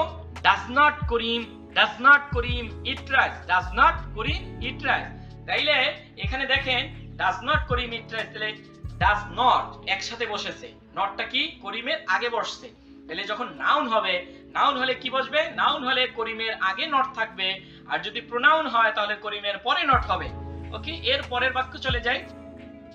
আম আ টিচার, এই যে এর উচ্চারণ কি? আ, এর উচ্চারণ কি? আ। তাহলে আই এম আ টিচার বা আই এম এ টিচার, আপনারা যদি এ উচ্চারণ করেন তাহলে করেন, তবে সঠিক উচ্চারণ হচ্ছে গিয়ে I am a teacher. Am a teacher কনস্ট্রাকশনে যদি বলে আম আ টিচার, তাহলে আম আ টিচার অথবা আম আই এম আ টিচার, তাহলে এটাকে আমরা ইন্টারোগেটিভ কিভাবে করব? এই যে অক্সিলারি ভার্বগুলো আছে, অক্সিলারি ভার্বের ক্ষেত্রে অক্সিলারি ভার্বটা সাবজেক্টের শুরুতে চলে আসবে। কি আসবে? সাবজেক্টের শুরুতে চলে আসবে। তাহলে আই এম আ টিচারের জায়গায় কি হবে? এম আই আ টিচার, এবং একটা কি আসবে? প্রশ্নবোধক চিহ্ন চলে আসবে। তাহলে am I a teacher, am I a teacher. এই যে দেখেন আমরা কিভাবে বাক্যগুলো ভেঙে ফেলতেছি, কিভাবে বাক্যগুলো সাজাচ্ছি। আপনি যদি চান এটাকে খাতায় আপনি স্ট্রাকচার হিসেবেও লিখতে পারেন। স্ট্রাকচার হিসেবে আপনি লিখে দিতে পারেন যে am plus subject plus extension plus মানে কি object, subject subject plus extension. তাহলে এভাবে আপনি যদি শুরুটা এভাবে দেন যে আই ইট রাইস, এটা অ্যাফার্মেটিভ, এটাকে যদি নেগেটিভ করতে চাই, তবে আমরা স্ট্রাকচার গুলো নিয়ে আলোচনা করতে চাচ্ছি না। স্ট্রাকচার আমরা এখানে এই জন্যই আমি স্ট্রাকচার গুলো লিখে দেইনি। আমি চাইলে এখানে স্ট্রাকচার অ্যাড করতে পারতাম, আমি মুখে বলে দিচ্ছি। আপনার যদি সুবিধা হয়, আপনারা যদি চান, তাহলে আপনি আপনার সুবিধা মতো স্ট্রাকচার নিজে নিজে বানিয়ে নিতে পারেন। তাহলে কি হবে, এই যে শুরুটা কি হবে, subject plus verb plus object বা এক্সটেনশন। এটাকে আপনি যদি নেগেটিভ করতে চান তাহলে কি করতে হবে, এটা প্রশ্নবোধক করতে হলে কি করতে হবে, প্রশ্নবোধক করতে হলে প্রথমে একটা ডু আনতে হবে, তাহলে ডু প্লাস সাবজেক্ট প্লাস বাকি অংশ সমান থাকবে, শুধু শুরুতে একটা ডু দিয়ে দিলেই হবে। এবার যদি নিচেরটায় যাই নেগেটিভ থেকে কি করতে হবে, জাস্ট একটা নট বসিয়ে দিতে হবে। তাহলে ডু প্লাস সাবজেক্টের পরে একটা নট, যদি প্রোনাউন হয় তাহলে নট পরে হবে, আর যদি নাউন হয় তাহলে নট আগে বসবে। আবার does not, do not, same এরকমের। এবার দেখেন আমার টিচার, এটা ওই সেম রকমের, আপনি ওই এমটাকে শুরুতে নিয়ে আসবেন, তাহলে auxiliary verb plus subject plus বাকি অংশ সেম থাকবে। এটা লেখার দরকার নেই ওরকম ভাবে, সেই জন্য আমি দেইনি, আপনি যদি চান লিখে নিতে পারেন। এবার তাহলে এই যে আমার টিচার, এটার মূল বক্তব্য কি, মূল বক্তব্য হচ্ছে এই বাক্যের যে যদি অক্সিলিয়ারি ভার্ব থাকে, অক্সিলিয়ারি ভার্বটা শুরুতে চলে আসবে, অক্সিলিয়ারি ভার্ব শুরুতে চলে আসবে। আগের সেন্টেন্সগুলো দেখেন, এই যে ডু ব্যবহার করেছে, এটা কিন্তু এই বাক্যের মধ্যে ছিল না, তাহলে ডু ডাস এই বাক্যের মধ্যে ছিল না। কিন্তু যখন ইন্টারোগেটিভ করতে হয় প্রেজেন্ট সিম্পল টেন্স গুলোতে, প্রেজেন্ট ইনডিফিনিট টেন্স গুলোতে, আপনি অবশ্যই টেন্সের ওই ভিডিওটা দেখে নেবেন আমার প্লেলিস্ট থেকে। আমার চ্যানেলে গিয়ে প্লেলিস্ট আছে বেসিক গ্রামার নামে, ওই গ্রামার লিস্ট থেকে আপনি হচ্ছে গিয়ে ইংলিশের যে টেন্সের উপরে যে আলোচনা আছে, ওই আলোচনাটা আপনি দেখে নেবেন, লেকচারটা দেখে নিলে আপনার সুবিধা হবে এই সেন্টেন্সগুলো বুঝতে। ওকে, তাহলে দেখেন আমার টিচার, তাহলে অক্সিলিয়ারি ভার্বটা শুরুতে চলে আসবে এবং বাকিটা একই থাকবে। আর এই শুরুতে দেখেন এই বাক্যগুলোর কি নেই, এই বাক্যগুলোর অক্সিলিয়ারি ভার্ব নেই, এখানে ডু একটা ব্যবহার করা হয়েছে, ডাজ ব্যবহার করা হবে যখন থার্ড পারসন সিঙ্গুলার নাম্বার হবে। তাহলে হি ডাজ ইট রাইস, কি হবে, হি ইটস রাইস। তাহলে অ্যাফারমেটিভ হবে কি, হি ইটস রাইস। যখন এটা নেগেটিভ হবে তাহলে হি ডাজন্ট ইট রাইস। তাহলে অ্যাফারমেটিভ যদি ইন্টারোগেটিভে নিয়ে আসি, থার্ড পারসন সিঙ্গুলার নাম্বার, কি হবে, does he eat rice, doesn't he not eat rice, কেন, তার কারণ হচ্ছে গিয়ে প্রোনাউন যখন থাকে সাবজেক্টের, এই যে সাবজেক্টের পরে যদি এখানে সাবজেক্ট যদি প্রোনাউন থাকে তখন কি আসবে, নট হবে, কি হবে, নট হবে। আর যদি এখানে নাউন থাকে তখন কি আগে নট হবে। তাহলে does he not eat rice, আর অন্যটা হবে কি, does not Rahim eat rice. এবার আমরা পরের বাক্যে চলে যাব, একটু বিস্তারিত আলোচনা করলাম যার কারণে আপনি যাতে আপনি বুঝতে পারেন। তাহলে দে আর হ্যাপি, এই বাক্যে দেখেন সেম আগের বাক্যের মতো, দে আর হ্যাপি। এখানে দেখেন এই যে আর দেখতে পাচ্ছেন, এই আর কিন্তু হচ্ছে কি অক্সিলিয়ারি ভার্ব। তাহলে am is are was were, এই যে am is are was were এগুলো কি অক্সিলিয়ারি ভার্ব। তাহলে এই বাক্যটা যদি আপনি কি করতে চান, ইন্টারোগেটিভ করতে চান, তাহলে আপনি কি করতে হবে, ইন্টারোগেটিভ করতে হলে এই আরটা আপনার শুরুতে আনতে হবে। আর কি করতে হবে, শুরুতে হবে। তাহলে আর দে হ্যাপি, এবং এখানে একটা আপনার কি করতে হবে, একটা প্রশ্নবোধক এক্সটেনশন দিয়ে দিতে হবে, প্রশ্নবোধক যে পাংচুয়েশন আছে ওই পাংচুয়েশন দিয়ে দিতে হবে। তাহলে আর দে হ্যাপি। তাহলে সেম জিনিস যখন বাক্যের মধ্যে অক্সিলিয়ারি ভার্ব দিয়ে শুরু হয় তখন ওই অক্সিলিয়ারি ভার্বটা শুরুতে আনতে হয়। সেম এরকম ভাবে আপনি যদি এটাকে নেগেটিভ করতে চান তাহলে হচ্ছে কি দে এর পরে একটা নট বসিয়ে দিবেন ওই আগের বাক্যগুলোর মতো।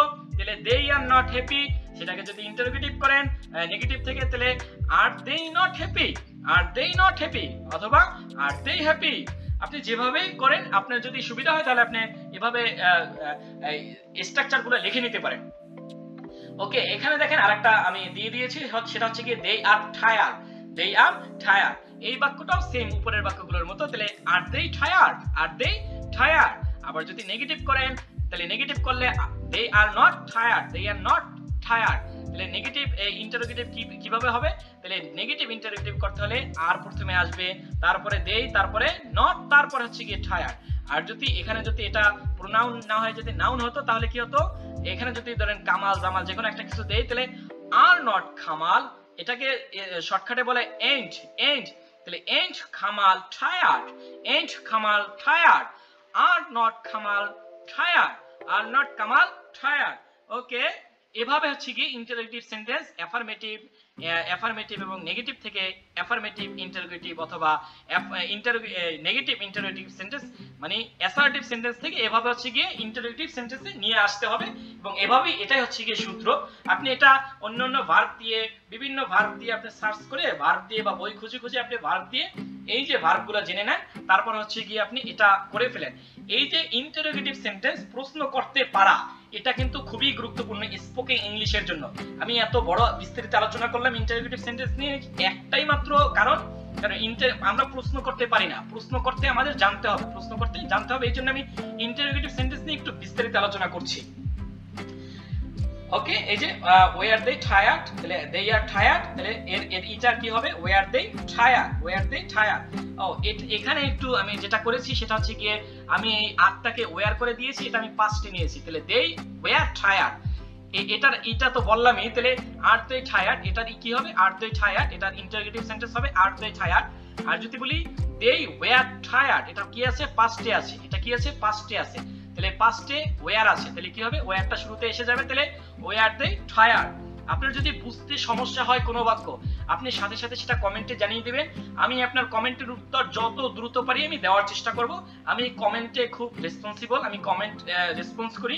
আপনারা যে কোনো জিনিস জানার থাকলে, কোনো কিছু নিয়ে যদি আপনার ভিডিও লাগে, লেকচার লাগে, গ্রামারের যে কোনো কিছু নিয়ে আপনি আমাকে জানিয়ে দিবেন, আমি হচ্ছে গিয়ে আপনার গ্রামারের যেই জিনিসটা টপিক বলবেন ওই টপিকের উপর আমি ভিডিও বানানোর চেষ্টা করব। ওকে,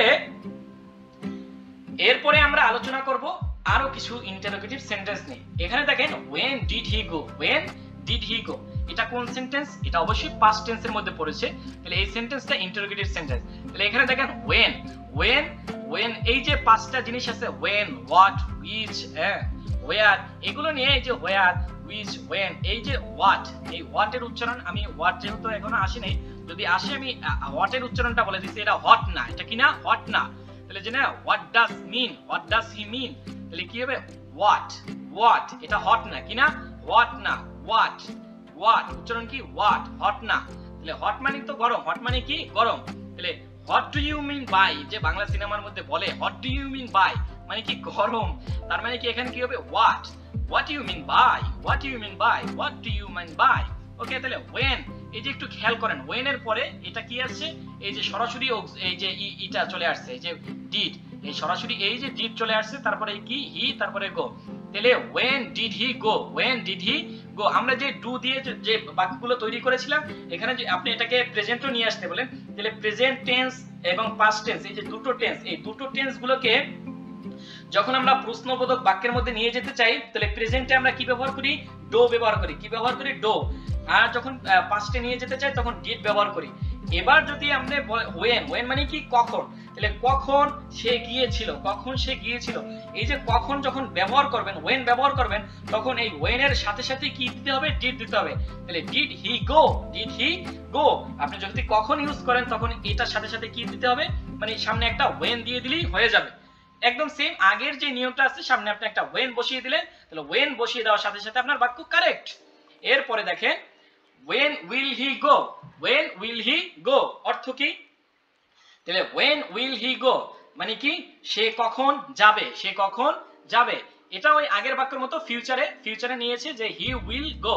তাহলে এই বাক্যটা কি ছিল, এই বাক্যটা অ্যাসার্টিভ সেন্টেন্সের মধ্যে যদি ধরি, তাহলে প্রথমে এই বাক্যটা কি ছিল he will go, তাহলে ফিউচার টেন্সের he will go, সেটাকে যখন আমরা ইন্টারোগেটিভে সহজভাবে ইন্টারোগেটিভ করি, তাহলে এই উইলটা প্রথমে চলে আসবে, তাহলে will he go, সেটাকে যখন when দিয়ে করব তখন কি হবে, whenটা সামনে বসবে, তখন when will he go কখন সে যাবে, when will he go কখন সে যাবে। আপনি সেন্টেন্সগুলো একটু খাতায় লিখে ফেলেন। এরপরে দেখেন how does he do it, how does he do it, এই যে সেম জিনিস, তাহলে he does it, he do it, he does it, সেটাকে যখন প্রশ্নবাচক বাক্যের মধ্যে নিয়ে আসা হয়েছে, তাহলে does he do it। এবার এখন যে হাউ দেওয়া হয়েছে, হাউ মানে হচ্ছে কি কেমন, কিভাবে, তাহলে কেমন ভাবে, কিভাবে সে এই কাজটা করেছে, কিভাবে, তাহলে তখন এই যে হাউটা শুরুতে দেওয়া হয়েছে, how does he do it, তাহলে এভাবে বাক্য তৈরি হবে। আপনি বিভিন্ন ভার্ব দিয়ে এই যে বাক্যগুলো সাজান, বিভিন্ন ভাবে করতে পারেন, যেমন how does he go it, how does he go, সে কিভাবে গেল, তাহলে আবার যদি দেন when will he go, এই যে এখানে যদি when will he eat, when will he come, বিভিন্ন ভাবে আপনি বিভিন্ন বাক্য দিয়ে বিভিন্ন বাক্য গঠন করেন বিভিন্ন ভার্ব দিয়ে। আপনি আগে ভার্বগুলা কালেক্ট করেন বই থেকে বা গ্রামার থেকে, যে বইগুলোর মধ্যে ভার্ব আছে ভার্বগুলো দিয়ে আপনি এই ইন্টারোগেটিভ সেন্টেন্স তৈরি করবেন। তার কারণ এই ইন্টারোগেটিভ সেন্টেন্স নিয়ে আমাদের খুব ঝামেলা হয়, অনেক ঝামেলা হয়। এই জন্য আমাদের ইন্টারোগেটিভ সেন্টেন্স খুব ভালোভাবে জানা উচিত, স্পোকেন ইংলিশের জন্য মাস্ট। ওকে, এর পরের সেন্টেন্স দেখি, which pen do you want, which book do you want। দেখেন আগের সেন্টেন্সগুলোর সাথে এই সেন্টেন্সগুলোর মিল নাই। এই সেন্টেন্সগুলো দেখেন which এর পরে পেন চলে আসছে, নাউন চলে আসছে, which এর পরে নাউন চলে আসছে। এই যে which এর পরে নাউন চলে আসে, which প্লাস নাউন। আমরা যে পাঁচটা জিনিস নিয়ে কথা বলেছি, when, what, which, এই যে এখানে which এর পরে কি বসবে, নাউন, which এর পরে একটা নাউন দিতে হবে। তাহলে how এর পরে সাথে সাথে কিন্তু ওই ডাচ চলে আসছে, how এর পরে সাথে সাথে ডাচ চলে আসছে। আমরা যেগুলো দিয়ে ইন্টারোগেটিভ করি সেগুলো when, how, এগুলোর what, এগুলোর পরেই সাথে সাথে চলে আসে। কিন্তু এই যে which এর পরে কি দিতে হয়, নাউনটা দিতে হয়। তাহলে which pen do you want, কোন কলমটি তুমি চাও। তাহলে কোন দিয়ে যদি কি ব্যবহার করি, বাংলার মতো। দেখেন বাংলাটা যদি আপনি পারেন তাহলে আপনার ইংলিশ গ্রামার, ইংরেজি আপনার জন্য একদম ইজি হয়ে যাবে। তাহলে which pen do you want, which book do you want, which marker do you want, এভাবে আপনি প্র্যাকটিস করবেন। which tree do you want to buy, এভাবে। তাহলে which এর পরে কি বসে, নাউন বসে। which এর পরে কি বসে, নাউন বসে। which এর পরে কি বসে, নাউন বসে। which এর পরে আপনি সাথে সাথে কি ডুব দিতে পারবেন না। তাহলে আপনি এভাবে বললে আপনার বাক্য কারেক্ট হবে না, যে which do you want, which do you pen want, বাক্য কারেক্ট না। তাহলে কি বসাতে হবে, which pen do you want। ওকে, এর পরের বাক্যে যাই। এর পরের বাক্যটা দেখেন, who did it, who will do it। এইটা দেখেন দুই রকমের আছে। who এর পরে কি বসছে, ওই যে আগের মতো who did it। এখানে দেখেন একটা মজার জিনিস, এখানে who is সাবজেক্ট হিসেবে বসে গেছে। আগের যে বাক্যগুলো দেখেন, when did he go, প্রথম বাক্যটার দিকে খেয়াল করেন, when did he go। এই যে এখানে কিন্তু when সাবজেক্ট না, কি না, when সাবজেক্ট না, এখানে সাবজেক্ট কি, হি। এখানে সাবজেক্ট কি, হি। when will he go, নিচের বাক্যটায়, এই যে এক নম্বরের বাক্যটায়, দুই নম্বরের বাক্যটায় when will he go, এটাও কি subject, he. how does he do it, এটাও সাবজেক্ট, হি। কিন্তু who did it, who will do it, এই যে নিচের বাক্যটায়, who did it, এটার সাবজেক্ট কে, who। তাহলে এই যে পাঁচটা জিনিস, WH যে জিনিসগুলো আছে, পাঁচটা WH, এগুলোর সাবজেক্ট কখনো এই যে who সাবজেক্ট হিসেবে ব্যবহার হতে পারে। তাহলে who এখানে সাবজেক্ট হিসেবে ব্যবহার হয়েছে। তাহলে who did it, who will do it, কে এটা করেছে। তাহলে who সাবজেক্ট হিসেবেও ব্যবহার হবে, এবং who এর পরে এই যে did হিসেবে আপনি এই যে এখানে কিন্তু did এটা কি মেইন ভার্ব হিসেবে ব্যবহার হয়েছে, এখানে did মেইন ভার্ব হিসেবে ব্যবহার হয়েছে।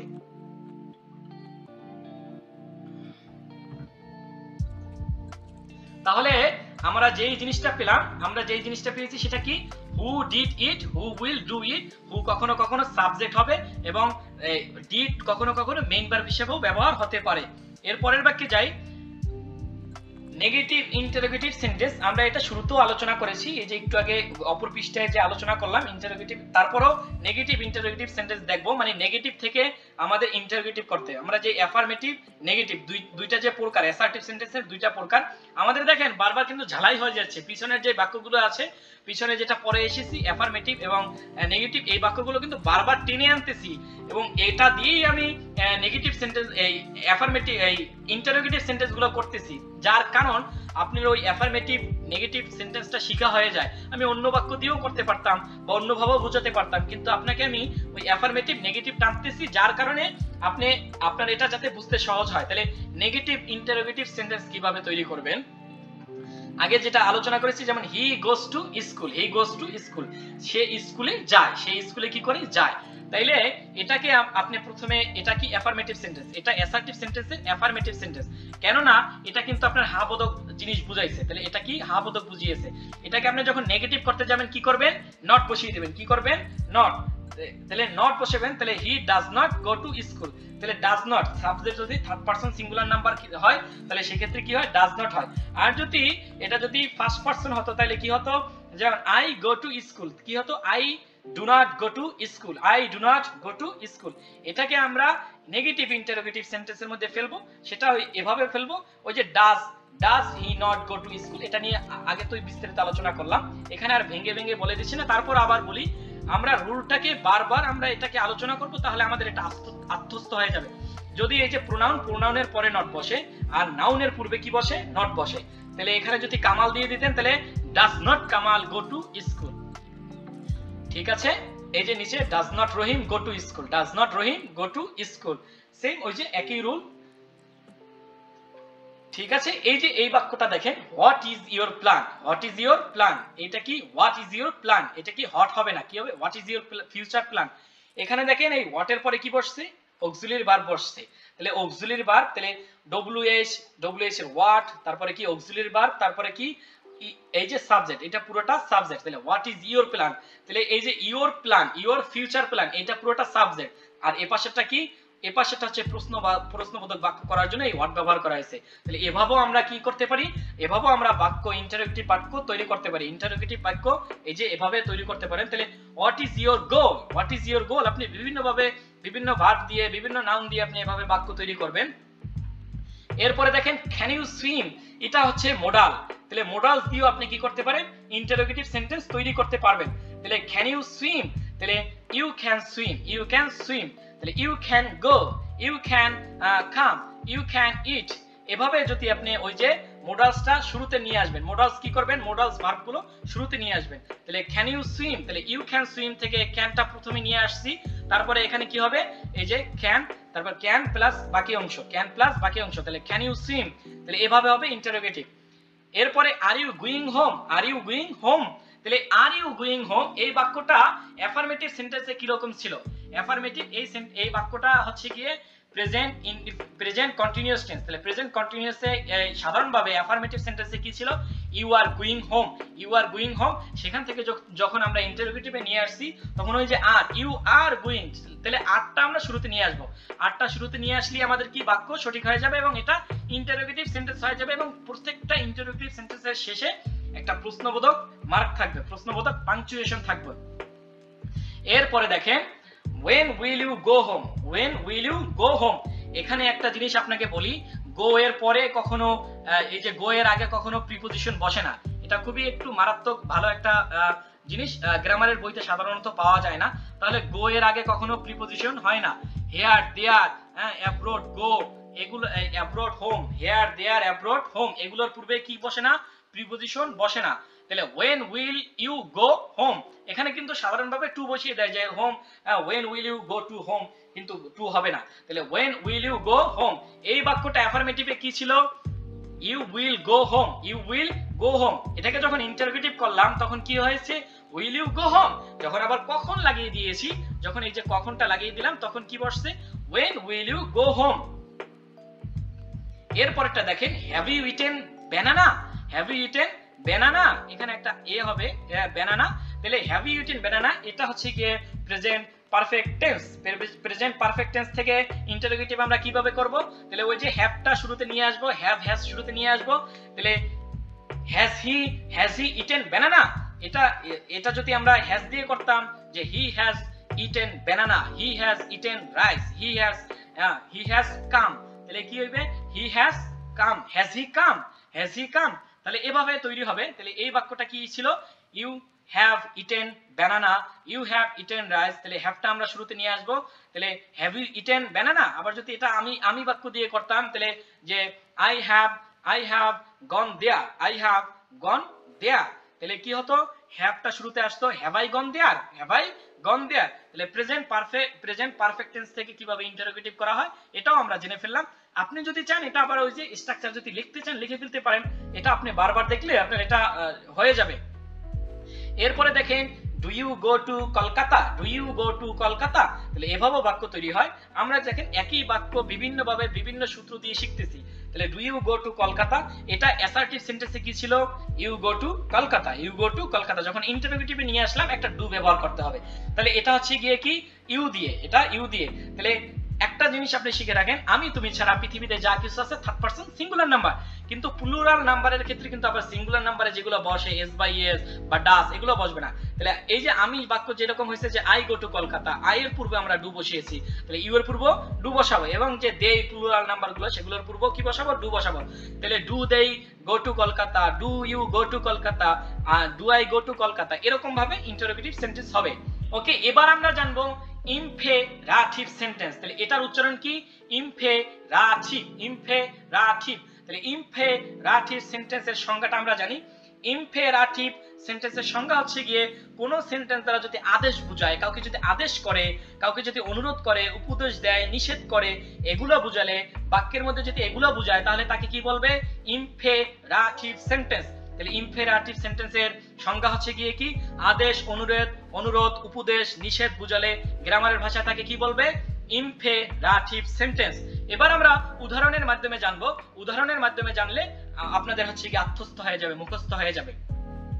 দেখেন, অনুরোধ বুঝালে please listen to me, please listen to me.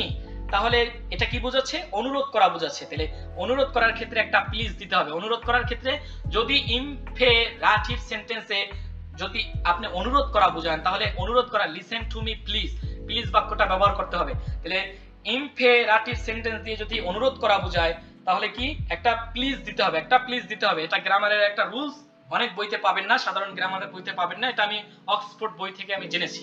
ওকে, তাহলে অনুরোধ যদি বুঝায়, ইমপেরাটিভ সেন্টেন্স দিয়ে যদি আপনি অনুরোধ বুঝান, তাহলে একটা প্লিজ দিতে হবে, একটা প্লিজ দিতে হবে। এবার এখানে আমি ইমপেরাটিভ সেন্টেন্সের স্ট্রাকচারটা দিয়ে দিয়েছি যে ভার্ব হবে, কি হবে? ভার্ব হবে, তারপরে এক্সটেনশন হবে। এটা কেন দিলাম? এটা দেওয়ার কারণ এটা কিন্তু সাবজেক্ট থাকবে না। এটা কি থাকবে না? সাবজেক্ট থাকবে না। সাবজেক্ট থাকবে উজ্জ। কি থাকবে? সাবজেক্ট উজ্জ থাকবে। এবং এটা নিয়ে আমি একটু বিস্তারিত আলোচনা করব। ওই ইন্টারোগেটিভ সেন্টেন্সের মতো এখানেও অনেক কিছু জানার আছে। আমাদের প্রচলিত গ্রামারের ভাষায় অনেকগুলো ভুল শেখানো হয়, অনেক কিছু ভুল জানানো হয়। এই যে আপনারা যে এই ভুলটা শুদ্ধ করতে পারেন আমার এই বেসিক কোর্স থেকে, আমি সেভাবেই আলোচনা করব। তাহলে ভার্ব কি থাকবে? ভার্ব থাকবে, তারপরে হচ্ছে গিয়ে কি এক্সটেনশন। এক্সটেনশন মানে যা কিছু আছে, অতিরিক্ত অংশ। তার মানে এখানে সাবজেক্ট উজ্জ থাকবে। তাহলে সাবজেক্টকে আমি আপনাকে একটা জিনিস লিখে বলে দিচ্ছি, সেটা আপনি লিখে ফেলুন খাতায়। ইমপেরাটিভ সেন্টেন্সে সবসময় সাবজেক্ট হবে ইউ। সাবজেক্ট কি হবে? ইউ, তুমি। তাহলে লিসেন টু মি, আমাকে শোনো। লিসেন টু মি প্লিজ, আমাকে শোনো। তাহলে আপনি কাকে বলতে পারেন এই কথাটা? এই কথাটা বলতে পারেন যে আপনার সামনে উপস্থিত আছে, তুমি। তাহলে তুমি কে বলছেন? তাহলে প্লিজ লিসেন টু মি। তাহলে সাবজেক্ট কি উজ্জ থাকে? তুমি উজ্জ থাকে। এখানে গ্রামারের ভাষায় ওই যে একটা জিনিস আছে না যে লেট মি গো, এখানে গ্রামারের ভাষায় বলে এই লেট মি গো, এটা হচ্ছে গিয়ে থার্ড পারসন কে বোঝানো হয়, অথবা ফার্স্ট পারসন কে বোঝানো হতে পারে, অথবা প্লুরাল কে বোঝাতে হবে। গ্রামারের ভাষা এটা ভুল, এটা আমি একটু পরে ভেঙে দিচ্ছি, এর পরের পৃষ্ঠায় আসতেছে। তাহলে স্ট্রাকচারটা হচ্ছে গিয়ে verb plus extension, verb plus extension. এর পরের বাক্য দেখি, উপদেশ বুঝালে। তাহলে ইম্পেরাটিভ সেন্টেন্সের মধ্যে অনুরোধ বুঝাবে, উপদেশ বুঝাবে। তাহলে উপদেশ বুঝাতে টেক কেয়ার অফ ইয়োরসেলফ। তাহলে you take care of yourself. তাহলে ইউটা কিন্তু আমরা উজ্জ রাখবো, ইউটা কি করব? উজ্জ রাখবো। এরপরে যদি সাবধানতা, বি কেয়ারফুল, তাহলে বি কেয়ারফুল ইম্পেরাটিভ সেন্টেন্স বা ইম্পারাটিভ সেন্টেন্স। তবে শুদ্ধ উচ্চারণটা হচ্ছে গিয়ে ইম্পেরাটিভ সেন্টেন্স। এটা হচ্ছে উচ্চারণের ব্যাপারটা অস্ট্রেলিয়ান, তারপর হচ্ছে গিয়ে আমেরিকান এবং ব্রিটিশ। আমরা সাধারণত ব্রিটিশ উচ্চারণ করি, ব্রিটিশে আমরা সাধারণভাবে আমরা ইম্পেরাটিভ বলি, ইম্পারাটিভ সেন্টেন্স। ওকে, সাবধানতা বোঝাতে কি ইম্পেরাটিভ সেন্টেন্স ব্যবহৃত হয়। এরপরে দেখেন আদেশ। তাহলে আদেশের ক্ষেত্রে open the window, open the door, open the door. তাহলে এভাবে আদেশ বোঝাতে, তাহলে ওপেন দা উইন্ডো, এভাবে আপনার এভাবে ব্যবহৃত হবে। এর পরের বাক্যে যাই, নিষেধ বোঝাতে। তাহলে do not waste your time, don't waste your time, don't waste your time. আপনারা এখানে প্রত্যেকটা বাক্যে এখানে ডট দিয়ে দেবেন। আমার ডট দেওয়া হয় নাই, আপনি এখানে কি করবেন? ডট দিয়ে দিবেন। তাহলে please listen to me, please listen to me. তাহলে অনুরোধ বোঝাতে একটা প্লিজ ব্যবহার করতে হবে। এটা পুরোটা আমরা একটু শর্টকাটে আলোচনা করছি। তাহলে ইম্পেরাটিভ সেন্টেন্সে অনুরোধ বোঝাতে একটা প্লিজ ব্যবহার করতে হবে, না হলে আপনার বাক্য শুদ্ধ হবে না। এবং ভার্ব প্লাস এক্সটেনশন, এটা হচ্ছে কি আমাদের স্ট্রাকচার। তাহলে উপদেশ বোঝাতে টেক কেয়ার অফ ইয়োরসেলফ, সাবধানতা বোঝাতে ইম্পেরাটিভ সেন্টেন্স ব্যবহার হয় বি কেয়ারফুল, আদেশ বোঝাতে ইম্পারেটিভ সেন্টেন্স, নিষেধ বোঝাতে ইম্পারেটিভ সেন্টেন্স। তাহলে do not waste your time. এর পরে যেটা নিয়ে আলোচনা করব সেটা একটু গুরুত্বপূর্ণ, লেট মি গো, লেট মি গো, লেট মি গো, লেট মি গো। লেমি হচ্ছে গিয়ে শর্টকাট আলোচনা। তাহলে লেমি কি? শর্টকাট আলোচনা। তাহলে লেট মি গো, তাহলে লেট মি গো, এই শব্দটা নিয়ে আমাদের গ্রামারের মধ্যে অনেক ঝামেলা হয়।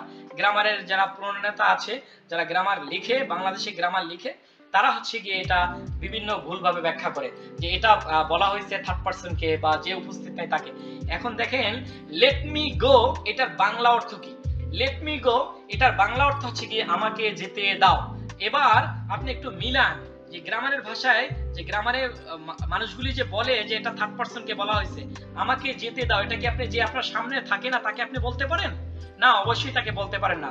তার মানে এই যে লেট মি গো এটাও কিন্তু ইমপেরাটিভ সেন্টেন্স, এটাও কি ইমপেরাটিভ সেন্টেন্স। তাহলে ইমপেরাটিভ সেন্টেন্সের মতো লেট মি গো এটা পড়ে, এবং এটা পড়লো এটা হচ্ছে কি ইউ কে বোঝানো হয়, এটা থার্ড পারসন কে বোঝানো হয় না। তার মানে ইমপেরাটিভ সেন্টেন্স এটা পুরোটা হচ্ছে গিয়ে কি ইউ কেন্দ্রিক, মানে যে সামনে আছে, তাহলে সাবজেক্ট হবে ইউ, সবসময় সাবজেক্ট কে ইউ। ওকে, এরপরে এই লেট মি গো এবং এর সাথে আরেকটা কন্ট্রাস্ট বাজে, সেটা নিয়ে আলোচনা করব যে give me the book, give me the book. এবার দেখেন গিভ মি দা বুক, আমাকে বইটি দাও, আমাকে বইটি দাও। আর এখানে let me the book, let me go. তাহলে অথবা অন্যভাবে আপনি বলতে পারেন let me read, let me finish. আপনি যেটাই বলেন না কেন, এই বাক্য দুটোর মধ্যে কিন্তু আসমান জমিন পার্থক্য, এই দুটোর মধ্যে আসমান জমিন পার্থক্য। এবার দেখেন কিভাবে পার্থক্যটা। লেট মি গো আমাকে যেতে দাও, আর এখানে গিভ মি দা বুক, আমাকে বইটি দাও, আমাকে বইটি দাও। এখানে দেখেন একটা নাউন, এখানে কি বসছে নাউন, আর এখানে গো, তাহলে আমাকে যেতে দাও। এখানে একটা আছে না বাংলাতে সমাপিকা ক্রিয়া, অসমাপিকা ক্রিয়া, এই বাক্য দুটো ঠিক এরকম ভাবেই ব্যবহার হয়েছে অর্থের ক্ষেত্রে, যে আমাকে যেতে দাও, এই যে যেতে দাও, তারপর কিন্তু দাও ব্যবহার হয়েছে। তাহলে দাও, এই যে দাও হচ্ছে গিয়ে মেইন ভার্ব, গো দাও কি মেইন ভার্ব গো। এই যে এখানে দেখেন লেট, এই লেটের পরে কিন্তু একটা টু উজ্জ আছে, লেটের পরে কি আছে একটা টু আছে, এই জন্যই যেতে এই যে অনুমতি দাও। আর গিভ মি দা বুক, আমাকে বইটি দাও, এই যে দাও এটা কিন্তু সরাসরি ভার্ব ব্যবহার হয়েছে। তাহলে এটার এই দুইটার পার্থক্য হচ্ছে কি এরকমের। তাহলে লেট মি গো এটা হচ্ছে গিয়ে যে উপস্থিত থাকে, সামনে যে উপস্থিত থাকে, এবং এখানে যে মূল ব্যাখ্যাটা হচ্ছে গিয়ে ওই কাজটা সে করতেছে। তাহলে লেট মি গো মানে হচ্ছে গিয়ে সে যেতেই আসে, কিন্তু তাকে বাধা প্রদান করা হয়েছে। কি করা হয়েছে? বাধা প্রদান করা হয়েছে। তাহলে বাধা প্রদান করা যখন হয় তখন হচ্ছে গিয়ে লেট মি গো দিয়ে ব্যবহার করা হয়, মানে যেই কাজটা আপনি করতেছেন কিন্তু আপনাকে বাধা দিচ্ছে কেউ। আর গিভ মি দা বুক মানে কাজটা আপনি করতেছেন না কিন্তু আপনি কাজটা করতে চাচ্ছেন, তখন কি গিভ মি দা বুক। তাহলে ডিফারেন্সটা হচ্ছে কি এই দুটো ডিফারেন্স, মানে এই লেট মি গো এবং গিভ মি দা বুক, এই ডিফারেন্সটা একটা আপনারা জেনে নিতে হবে। এই ডিফারেন্সটা না জানলে আপনি বাক্য ব্যবহার করতে পারবেন না। ওকে, এরপরে আমরা আলোচনা করব অবজেক্টিভ সেন্টেন্স নিয়ে। তাহলে অবজেক্টিভ সেন্টেন্স কি? অবজেক্টিভ সেন্টেন্সের সংজ্ঞা যদি আমরা বলি, যে বাক্য দ্বারা কারো মনের ইচ্ছা, প্রার্থনা, আশীর্বাদ প্রকাশ করা হয় তাকে কি বলা হয়? Objective sentence. তাকে কি বলা হয়? Objective sentence. তাহলে অবজেক্টিভ সেন্টেন্সের উদাহরণগুলো আমরা কিভাবে দিতে পারি? May Allah bless you, may Allah bless you. এবার দেখেন এখানে যদি আমরা স্ট্রাকচার বসাতে যাই, প্রত্যেকটা সেন্টেন্সের শেষে সাধারণভাবে মেই বসবে। কি বসবে? মেই বসবে। মাইট দিয়েও করা যেতে পারে, মাইট যেটা হচ্ছে গিয়ে পাস্টে চলে যাবে। আবার দেখেন মাইট বা কুড যে মডালগুলো আছে, এই মডালসের একটা ব্যবহার আপনাকে বলে দিই।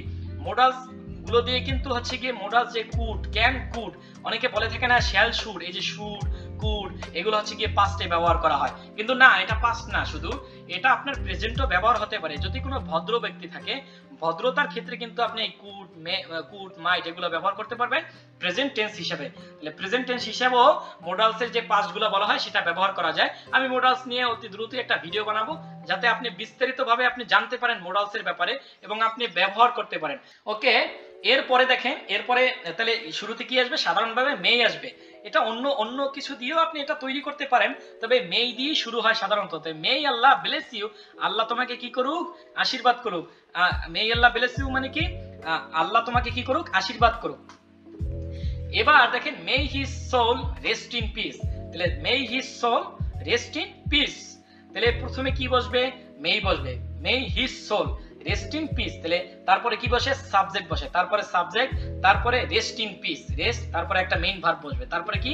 মেইন ভার্ব বসবে, তারপর হচ্ছে কি? এক্সটেনশন। তাহলে may subject, may plus subject plus main verb plus main verb plus extension, এটা হচ্ছে কি এটার স্ট্রাকচার। তাহলে may his soul rest in peace. এরপরে দেখেন have a great day, have a great day, তাহলে ওই যে সাধারণভাবে বলেছি, তাহলে হ্যাভ দিয়েও কি করা যায়? হ্যাভ দিয়েও সেন্টেন্স তৈরি করা যায়। তাহলে have a great day, have a great day.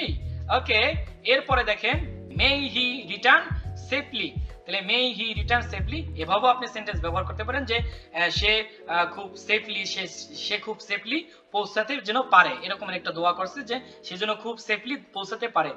Okay, এরপরে দেখেন মে হি রিটার্ন সেফলি, একই বাক্য, মে বাংলাদেশ প্রসপার, বাংলাদেশ যেন কি উন্নতি হয়, বাংলাদেশ উন্নতি হতে পারে।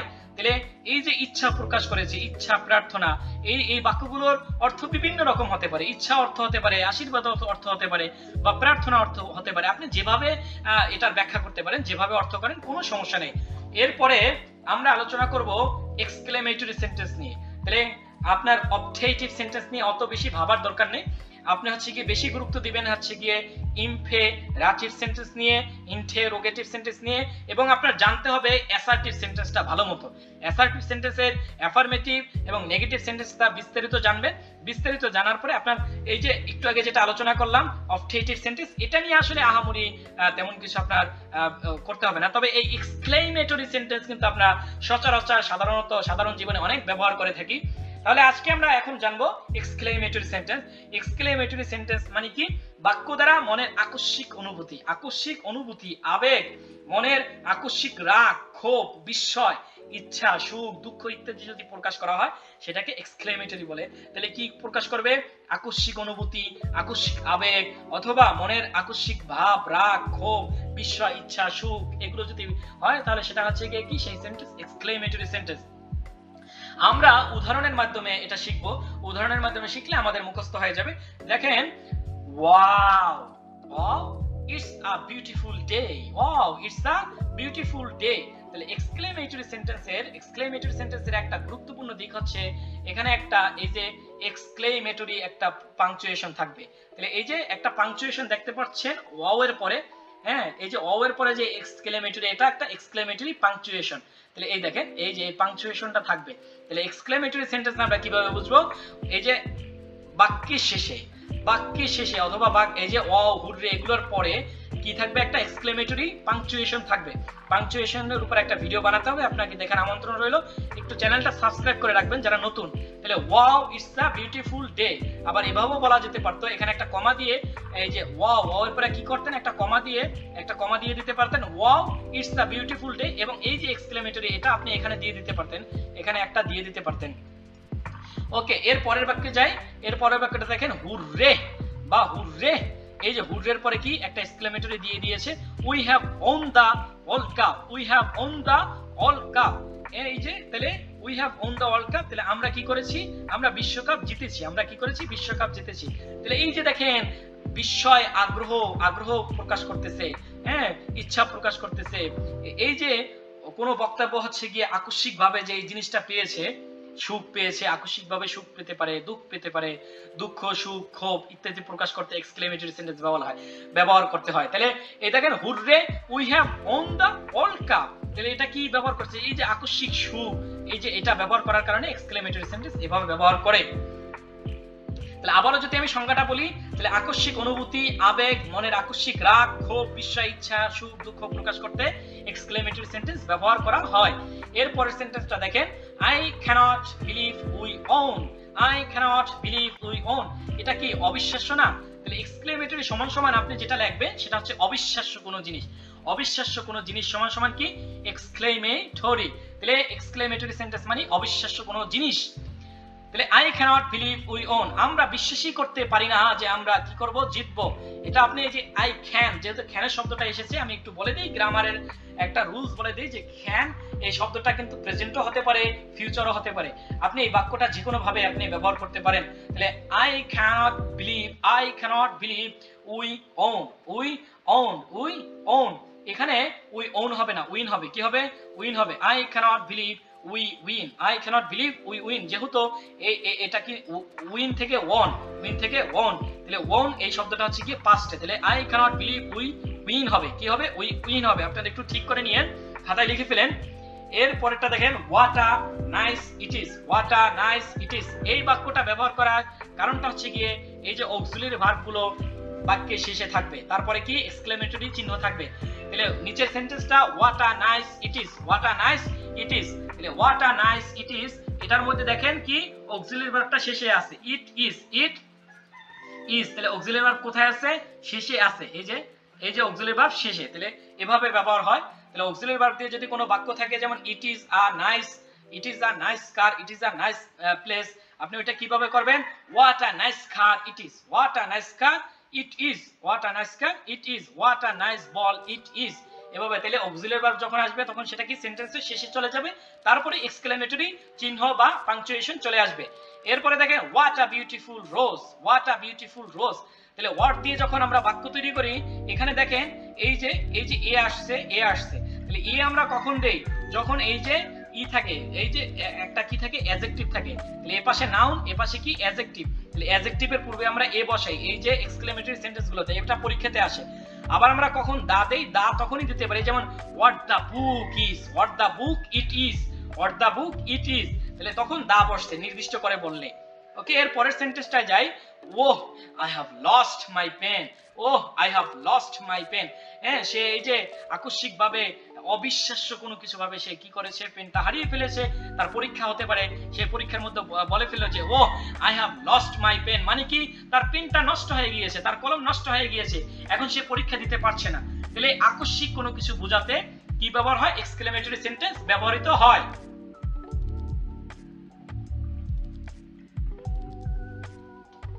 ওকে, এরপরে আমরা আলোচনা করব অন্য এক জিনিস নিয়ে, অন্য নতুন এক জিনিস নিয়ে আলোচনা করব। এই যে দেখেন, would I that I were Elon Musk, would I that I were Elon Musk. এবার একটা আপনাকে নতুন গুরুত্বপূর্ণ তথ্য দেই। বর্তমান বিশ্বের ধনী হচ্ছে গিয়ে এলান মাস্ক। কে ধনী? এলান মাস্ক। তাহলে বর্তমানে কিন্তু বিল গেটস ধনী না, বর্তমানে কে? বিল গেটস ধনী না। তাহলে পরীক্ষাতে যদি আসে তাহলে বিশ্বের সেরা ধনী কে? কি হবে? এলান মাস্ক। কি হবে? এলান মাস্ক। তাহলে would that I were Elon mask, তাহলে এক্সক্লেমেটরি সেন্টেন্স দ্বারা অবিশ্বাস্য কোনো জিনিস মানে প্রত্যাশা, ইচ্ছা প্রকাশ করতে পারে। তাহলে যেটা আপনার হওয়া সম্ভব না, সেই জিনিসগুলো হওয়ার জন্য আপনি এক্সক্লেমেটরি সেন্টেন্স ব্যবহার করতে পারেন। এভাবে এক্সক্লেমেটরি সেন্টেন্স দিয়ে ব্যবহার হয়। যেমন would I that I were Elon Musk, আমি যদি এলান মাস্ক হতে পারতাম, আমি যদি এলান মাস্ক হতাম তাহলে আমি কত জায়গায় চলে যেতে পারতাম। এই যে আপনার যে আকাঙ্ক্ষা, অবিশ্বাস্য আকাঙ্ক্ষা বোঝাতে কি ব্যবহৃত হবে? Exclamatory sentence. এরপরের বাক্য দেখেন, ওয়ার আই কিং, আমি যদি রাজা হতাম, were I be a prime minister of Bangladesh, আমি যদি বাংলাদেশের প্রাইম মিনিস্টার হতাম, were I Sheikh Hasina, were I be আর শেখ হাসিনা। হ্যাঁ, এভাবে আপনি ব্যবহার করতে পারেন। Were I a bird, were I a bird, sorry were এর পরে আই এর পরে আপনার বি বসাতে হবে না, বি অন্যভাবে ব্যবহার হয়। আচ্ছা, তাহলে were I a king, were I a king, তাহলে আমি যদি রাজা হতাম, ওয়ার আই আ বার্ড, আমি যদি পাখি হতাম, ওয়ার আই আ কিং, আমি যদি রাজা হতাম। দুইটা বাক্য দুইবার চলে আসছে। এরপরেরটা দেখেন, were I an educator, were I an educator, তাহলে ওয়ার আই অ্যান এডুকেটর মানে একজন মূর্খ লোক বলতেছে ওয়ার আই অ্যান এডুকেটর, আমি যদি শিক্ষিত হতাম, আমি যদি একজন শিক্ষিত ব্যক্তি হতাম। তাহলে অবিশ্বাস্য কোনো কিছু যেটা আপনার হওয়া সম্ভব না, 40 বছরে এসে একজন মানুষ বলতেছে ওয়ার আই অ্যান এডুকেটর, আমি যদি একজন শিক্ষিত হতাম, এটা সম্ভব না। তাহলে অসম্ভাব্য কোনো জিনিস যেটা হওয়া সম্ভব না সেটা ব্যবহার করতে কি ব্যবহার হয়? এক্সক্লেমেটরি সেন্টেন্স ব্যবহার হয়। পরেরটা দেখেন, ওয়ার আই আর রিচ, একজন ভিক্ষুক সে বলতেছে ওয়ার আই আর রিচ, তাহলে এভাবে এক্সক্লেমেটরি সেন্টেন্স ব্যবহার হবে। তাহলে ওয়ার দিয়ে যে বাক্যটা তৈরি হয়, প্রথমে ওয়ার, তারপরে সাবজেক্ট, তারপরে কি এই যে রিচ, এডুকেটর, আপনি যেটা হতে চান, হ্যাঁ যেটা হতে চায় সাবজেক্ট, সেটা ব্যবহার করতে হবে। এরপরের বাক্যটা দেখেন, had I two things, had I two wings, had I two wings, আমার যদি দুটো পাখা থাকতো। একটা মানুষ বলতেছে যে আমি পাখির মতো উড়ে চলে যেতাম, ধরেন গিয়ে ঢাকাতে পাখির মতো উড়ে চলে যেত বরিশাল থেকে বা চিটাগাং থেকে, তাহলে সে বলতেছে যে হ্যাড আই টু উইংস, আমার যদি দুটো পাখা থাকতো। তাহলে একটা মানুষের পাখা হওয়া তো কখনো সম্ভব না। হ্যাঁ, এভাবে যদি একটা বাঘ বলে হ্যাড আই টু উইংস, হ্যাঁ তাহলে কি এটা সম্ভব না। তাহলে অসম্ভাব্য কোনো জিনিস, তাহলে এখানে হ্যাড কেন ব্যবহার করলাম? আছে। তাহলে হ্যাভ শব্দের অর্থ কি? আছে। তাহলে আছে বোঝাতে কি ব্যবহার হয়? তখন এই যে আছে বোঝাতে হ্যাভ ব্যবহার হয়। আর এই যে এই বাক্যগুলো কিন্তু আপনার পাস্টে হবে, এই বাক্যগুলো কখনোই কিন্তু আপনার প্রেজেন্টে হবে না, সেই জন্য এখানে হ্যাড ব্যবহার হয়েছে। তাহলে ওয়ার, হ্যাড এগুলো কি? পাস্টে। তাহলে had I two wings, had I two wings. Okay okay, এবার আমরা আলোচনা করব কাইন্ডস অফ সেন্টেন্স। এতক্ষণ আমরা যেটা জেনেছি সেটা হচ্ছে গিয়ে যে অর্থভেদে সেন্টেন্স 5 প্রকার এবং সেটার বিস্তারিত আলোচনা ছিল। এবার আমরা জানবো যে অর্থভেদে সেন্টেন্স 5 প্রকার, এবার জানবো গঠনভেদে সেন্টেন্স কত প্রকার। তাহলে গঠনভেদে সেন্টেন্স 3 প্রকার। গঠনভেদে সেন্টেন্স কয় প্রকার? 3 প্রকার। প্রথমে হচ্ছে সিম্পল সেন্টেন্স। প্রথম কি? Simple sentence. তাহলে গঠনভেদে সেন্টেন্স 3 প্রকারের প্রথম প্রকার হচ্ছে গিয়ে সিম্পল সেন্টেন্স। দ্বিতীয় হচ্ছে গিয়ে কম্পাউন্ড সেন্টেন্স। কি? Compound sentence.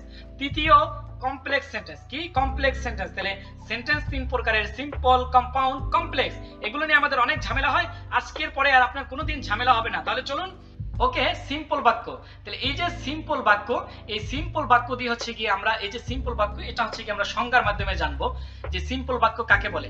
এখানে দেখেন উদাহরণ, you and I are two close friends. এখানে আর কেন হলো? তাহলে ইউ এন্ড আই, আমি তুমি যখন থাকে তখন কি হয়? আর হয়। কি হয়? আর হয়। এটার উপরে আমার একটা ভিডিও আছে, বিস্তারিত একটা ভিডিও আছে, মাস্টার ক্লাসের মধ্যে যাবেন, প্লে লিস্টে আমার চ্যানেলের মধ্যে মাস্টার ক্লাস নামে একটা প্লে লিস্ট আছে, সেখানে গেলে আপনি এই যে সাবজেক্ট ভার্ব এগ্রিমেন্টের উপরে একটা ছোট একটা ভিডিও পাবেন। ওই ভিডিওটা দেখলে আপনার এই সাবজেক্ট ভার্ব এগ্রিমেন্ট চলে যাবে, মানে এটার যে সন্দেহটা থাকে, যে ঝামেলাটা হয়, এই ঝামেলাটা আপনার দূর হয়ে যাবে। এবার যদি বলি you and I are two close friends, আমি আর তুমি কি বন্ধু, দুইজনে কি কাছাকাছি বন্ধু, দুইজনে আমরা ভালো বন্ধু। এটা কি? এটা দেখেন এই বাক্যটা কিন্তু সম্পূর্ণ বাক্য, সম্পূর্ণ পূর্ণাঙ্গ বাক্য। এই বাক্যের মধ্যে কিন্তু ঝামেলা নেই, এটা একটা সাধারণ বাক্য। এটা কি? সাধারণ বাক্য। তাইলে এই যে কোন একটা বাক্য যদি সাধারণভাবে একটা মত প্রকাশ করে, কি করে? একটা মত প্রকাশ করে, তাহলে আমরা সেটাকে কি বলি? সিম্পল বাক্য বলি। কি বলবো? সিম্পল সেন্টেন্স বলবো। কি বলবো? Simple sentence. তার মানে কি? উপরের যে এই বাক্যটা একটা পূর্ণাঙ্গ বাক্য। তাহলে পূর্ণাঙ্গ বাক্য যেহেতু, তাহলে আমি যদি এখানে বলি, দেখেন এই যে দেখেন ইফ আই ইট, তাহলে ইফ আই ইট দ্বারা কি পূর্ণাঙ্গ বাক্য হয়? না, পূর্ণাঙ্গ বাক্য হয় না। তাহলে ইফ আই ইট, আমি যদি খাই বা যদি আমি খাই, এই যে যদি আমি খাই কি বোঝাচ্ছে? কিছুই বোঝাচ্ছে না। তাহলে you and I are two close friends, এটা একটা কি? পূর্ণাঙ্গ বাক্য। এবং ইফ আই ইট, এটা কি? অপূর্ণাঙ্গ বাক্য। তাহলে আমরা এবার বলতে পারি যে পূর্ণাঙ্গ বাক্য দ্বারা যদি কোনো কিছু বোঝায় সেটাকে কি বলবে? সিম্পল বাক্য বলবে, সিম্পল সেন্টেন্স বলবে। এরপরে আমরা উদাহরণের মাধ্যমে আরো জানবো, যাতে করে আপনার সমস্যা হয় না। যে বিডি, এই বিডি সমান কিন্তু বাংলাদেশিস। কি? বাংলাদেশিস। তাহলে BD are dependent on rice. Bangladesh কি? বাংলাদেশি মানুষেরা কি হচ্ছে? বাংলাদেশি মানুষেরা হচ্ছে কি ডিপেন্ডেন্ট, মানে ডিপেন্ডেন্ট অন হয়। ডিপেন্ডেন্ট কি হয়? Dependent on. এটা একটা অ্যাপ্রোপ্রিয়েট প্রিপজিশন, একটু লিখে রাখেন। ডিপেন্ডেন্টের পরে সবসময় কি বসে? অন বসে। ডিপেন্ডেন্টের পরে কি বসে? অন বসে। তাহলে ডিপেন্ডেন্ট অ্যাপ্রোপ্রিয়েট প্রিপজিশন, এরপরে সবসময় অন বসে। তাহলে বাংলাদেশিস আর ডিপেন্ডেন্ট অন রাইস। তাহলে বাংলাদেশিরা কি? রাইসের উপরে, ভাতের উপরে কি থাকে? তারা নির্ভরশীল, ভাতের উপরে নির্ভর করে। এটাও কি? সিম্পল বাক্য এবং পূর্ণাঙ্গ মত প্রকাশ করেছে, এই জন্য এটা কি? সিম্পল বাক্য। এরপরে দেখেন we must eat to live. We must eat to live, এটাও দেখেন একটা পূর্ণাঙ্গ বাক্য, এর মধ্যে কোনো ভেজাল নাই। আমাদের বেঁচে থাকার জন্য খেতে হয়। তাহলে we must eat to live. এরপরে দেখেন Australia is a big island in the world. এই যে এখানে বিগ একটু স্পেস হবে, তাহলে Australia is a big island in the world. Australia হচ্ছে কি? এই যে বিশ্বের মধ্যে, পৃথিবীর মধ্যে অস্ট্রেলিয়া হচ্ছে গিয়ে অনেক বড় দ্বীপের একটা দেশ, অনেক বড় একটা দ্বীপের দেশ। তাহলে অস্ট্রেলিয়ায় অনেকগুলো দ্বীপ আছে, যেটা অন্যান্য কান্ট্রিতে নেই। তাহলে এটা একটা পূর্ণাঙ্গ বাক্য, সাধারণ একটা পূর্ণাঙ্গ বাক্য, সেজন্য কি এটা সাধারণ বাক্য এবং এটা সিম্পল বাক্য। এরপরে যদি বলি সিরাজউদ্দৌলা ফট ব্রেভলি। সিরাজউদ্দৌলা কি করেছে? সাহসের সাথে যুদ্ধ করেছে। তাহলে সিরাজউদ্দৌলা সাহসের সাথে যুদ্ধ করেছে। এই যে বাক্যে সিরাজউদ্দৌলা সাহসের সাথে যুদ্ধ করেছে, এটাও একটা পূর্ণাঙ্গ বাক্য, এই জন্য এটা কি? সিম্পল বাক্য এবং এটা কিন্তু অপূর্ণাঙ্গ বাক্য না। আমরা কিভাবে সিম্পল বাক্য, কমপ্লেক্স বাক্য, কম্পাউন্ড বাক্য শিখবো, এটার মাধ্যমে আপনি শিখে ফেলতে পারবেন। পুরোটা দেখেন, একটু দেখেন। এরপরে দেখেন Zenith has no intention of leaving the city. জেনিথের কি নাই? কোনো ইচ্ছা নাই শহর ছাড়া। তাহলে এটাও কিন্তু পূর্ণাঙ্গ বাক্য এবং পূর্ণাঙ্গ যে মতামত, পূর্ণাঙ্গ যে বাক্যের যে প্রকাশটা থাকে, এটা কিন্তু পূর্ণাঙ্গভাবে প্রকাশ পেয়েছে, সেই জন্য এটা কি? সিম্পল বাক্য। এবার আমরা কম্পাউন্ড বাক্য জানবো। কম্পাউন্ড বাক্য আমরা বরাবরের মতো উদাহরণ দিয়ে আমরা কম্পাউন্ড বাক্যের সংজ্ঞা বের করার চেষ্টা করব। তাহলে কম্পাউন্ড বাক্যের সংজ্ঞাটা কি? এই দেখেন, এই যে এখানে লিখেছি I forbade him but he did not give attention to my suggestion. But he did not give attention to my suggestion. দেখেন I forbade him, এটা একটা পূর্ণাঙ্গ বাক্য। তাহলে I forbade him একটা কি? পূর্ণাঙ্গ বাক্য। But he did not give attention to my suggestion, এটাও একটা পূর্ণাঙ্গ বাক্য। যদি আপনি বাদ দিয়ে দেন যে he did not give attention, সে মনোযোগ দেয় নাই, to my suggestion, আমার সাজেশনের উপরে। এবার দেখেন এই যে পূর্ণাঙ্গ দুটো বাক্য দুপাশে ব্যবহার হলো, right side and left side, দুনো পাশে কি দুইটা পূর্ণাঙ্গ বাক্য আছে। তাহলে আই ফরগেট হিম একটা পূর্ণাঙ্গ বাক্য, হি ডিড নট গিভ অ্যাটেনশন একটা পূর্ণাঙ্গ বাক্য। এবার কি আমরা বলতে পারি না যে but, and, so, hence, therefore, yet, not, or, else, or, এগুলো দ্বারা যদি দুটো পূর্ণাঙ্গ বাক্য জোড়া লাগে, কি করে জোড়া লাগে, এটাকে আমরা নাট বল্টু বলতে পারি। তাহলে নাট বল্টু দ্বারা যদি দুটো বাক্য জোড়া লাগানো হয় তাহলে সেটাকে কি বলবে? কম্পাউন্ড বাক্য বলবে। কি বলবে? কম্পাউন্ড বাক্য বলবে। এবার আমরা অন্য শব্দ দিয়ে এই উপরের সেন্টেন্সটা কি আবার ভিন্নভাবে বলতে পারি যে লিসেন। তাহলে I forget him but he did not listen to my suggestion. তাহলে এখানে গিভ অ্যাটেনশন মানে হচ্ছে গিয়ে মনোযোগ দেওয়া। তাহলে এই বাক্যে কি হবে? I forget him but he did not listen to my suggestion, listen to my suggestion. তাহলে এই বাক্য সেম, এই যে একই যে দুটো বাক্য পরিপূর্ণ, এপাশে হচ্ছে গিয়ে পূর্ণাঙ্গ বাক্য, এপাশে হচ্ছে অপূর্ণাঙ্গ বাক্য। তাহলে দুটো পূর্ণাঙ্গ বাক্য মিলে কি হয়? কম্পাউন্ড সেন্টেন্স হয়। আবার যদি পে দিয়ে বলি তাহলে I forget him but he did not pay attention to my suggestion, but he did not pay attention to my suggestion. Okay, এরপরে আমরা যাই, পরের বাক্যটা আছে Saif is ill, Saif is ill but he regularly comes to my office. তাহলে Saif is ইল, এই যে Saif is ইল নিচের বাক্যটা, এটা কিন্তু পূর্ণাঙ্গ একটা বাক্য। সাইফ অসুস্থ, আমরা এভাবে বলতে পারি না যে Sana is ill, Sakib is ill. তাহলে সাকিব যে অসুস্থ, সাকিব ইজ সিক, এটা কিন্তু পূর্ণাঙ্গ বাক্য। এরপরে যে আছে but he regularly comes to my office, যে সে প্রত্যেকদিন অফিসে আসে। বা এটাও বলতে পারি but he regularly comes two for rehearsal in the drama school, প্রত্যেকদিন কি করে? ড্রামা স্কুলে আসে। তাহলে এটাও কিন্তু পূর্ণাঙ্গ বাক্য। তাহলে দুটো পূর্ণাঙ্গ বাক্য বাট দ্বারা এই যে নাট বল্টু দ্বারা যুক্ত হয়ে সেটা কি? কম্পাউন্ড বাক্য। ওকে, এবার হচ্ছে কি আমরা কমপ্লেক্স বাক্যগুলো নিয়ে আলোচনা করব। কমপ্লেক্স বাক্য, তাহলে কমপ্লেক্স বাক্যগুলো আমরা উদাহরণের মাধ্যমে কমপ্লেক্স বাক্যের সংজ্ঞা বের করার চেষ্টা করব। তাহলে দেখেন যে আই স্কল্ডেড হিম, আমি তাকে বকাঝকা করেছিলাম, as he did this। তাহলে আই স্কল্ডেড হিম, আমি তাকে বকাঝকা করেছিলাম। তাহলে দেখেন আমি তাকে বকাঝকা করেছিলাম, এটা কিন্তু একটা পূর্ণাঙ্গ বাক্য। কি পূর্ণাঙ্গ বাক্য? as he did this, যেহেতু সে এটা করেছিল। তাহলে as he did this, যেহেতু সে এটা করেছিল, যদি এটা বলি যেহেতু সে এটা করেছিল, এটা কি পূর্ণাঙ্গ বাক্য? না, এটা পূর্ণাঙ্গ বাক্য না। তার মানে এটা একটা কি? অপূর্ণাঙ্গ বাক্য, পরাধীন বাক্য। আর এই পাশেরটা কি? স্বাধীন বাক্য। তার মানে এটা হচ্ছে গিয়ে ডিপেন্ডেন্ট ক্লজ। আর এপাশেরটা এই যে লেফট সাইডে যে আই স্কল্ডেড হিম, এটা কি? Independent clause. তাহলে ডিপেন্ডেন্ট ক্লজ, ইন্ডিপেন্ডেন্ট ক্লজ দুই পাশে থাকে, একটা পূর্ণাঙ্গ বাক্য, একটা অপূর্ণাঙ্গ বাক্য। তার মানে এবার আমরা সংজ্ঞা দাঁড় করাতে পারি যে দুটো বাক্য, একটা হবে গিয়ে অপূর্ণাঙ্গ, একটা হবে পূর্ণাঙ্গ। তাহলে পূর্ণাঙ্গ বাক্য এবং অপূর্ণাঙ্গ বাক্য নিয়ে যদি একটা বাক্য তৈরি হয় সেটাকে আমরা কি বলবো? কমপ্লেক্স বাক্য বলবো। কি বলবো? কমপ্লেক্স বাক্য। এবারে দেখেন as he lied, যেহেতু সে মিথ্যা বলেছিল, তাহলে এটা আমরা উপরের বাক্যের সাথে মিলাই I scolded him as he lied, as he lied, আমি তাকে বকাঝকা করেছিলাম যেহেতু সে মিথ্যা বলেছিল। আবার যদি অন্য উদাহরণ দেই as he stole, সে চুরি করেছিল, যেহেতু সে চুরি করেছিল। তাহলে যেহেতু সে চুরি করেছিল, এটা অপূর্ণাঙ্গ বাক্য। আমি যদি পূর্ণাঙ্গ বাক্যের সাথে মিলাই I scolded him as he stole, আমি তাকে বকাঝকা করেছিলাম যেহেতু সে চুরি করেছিল।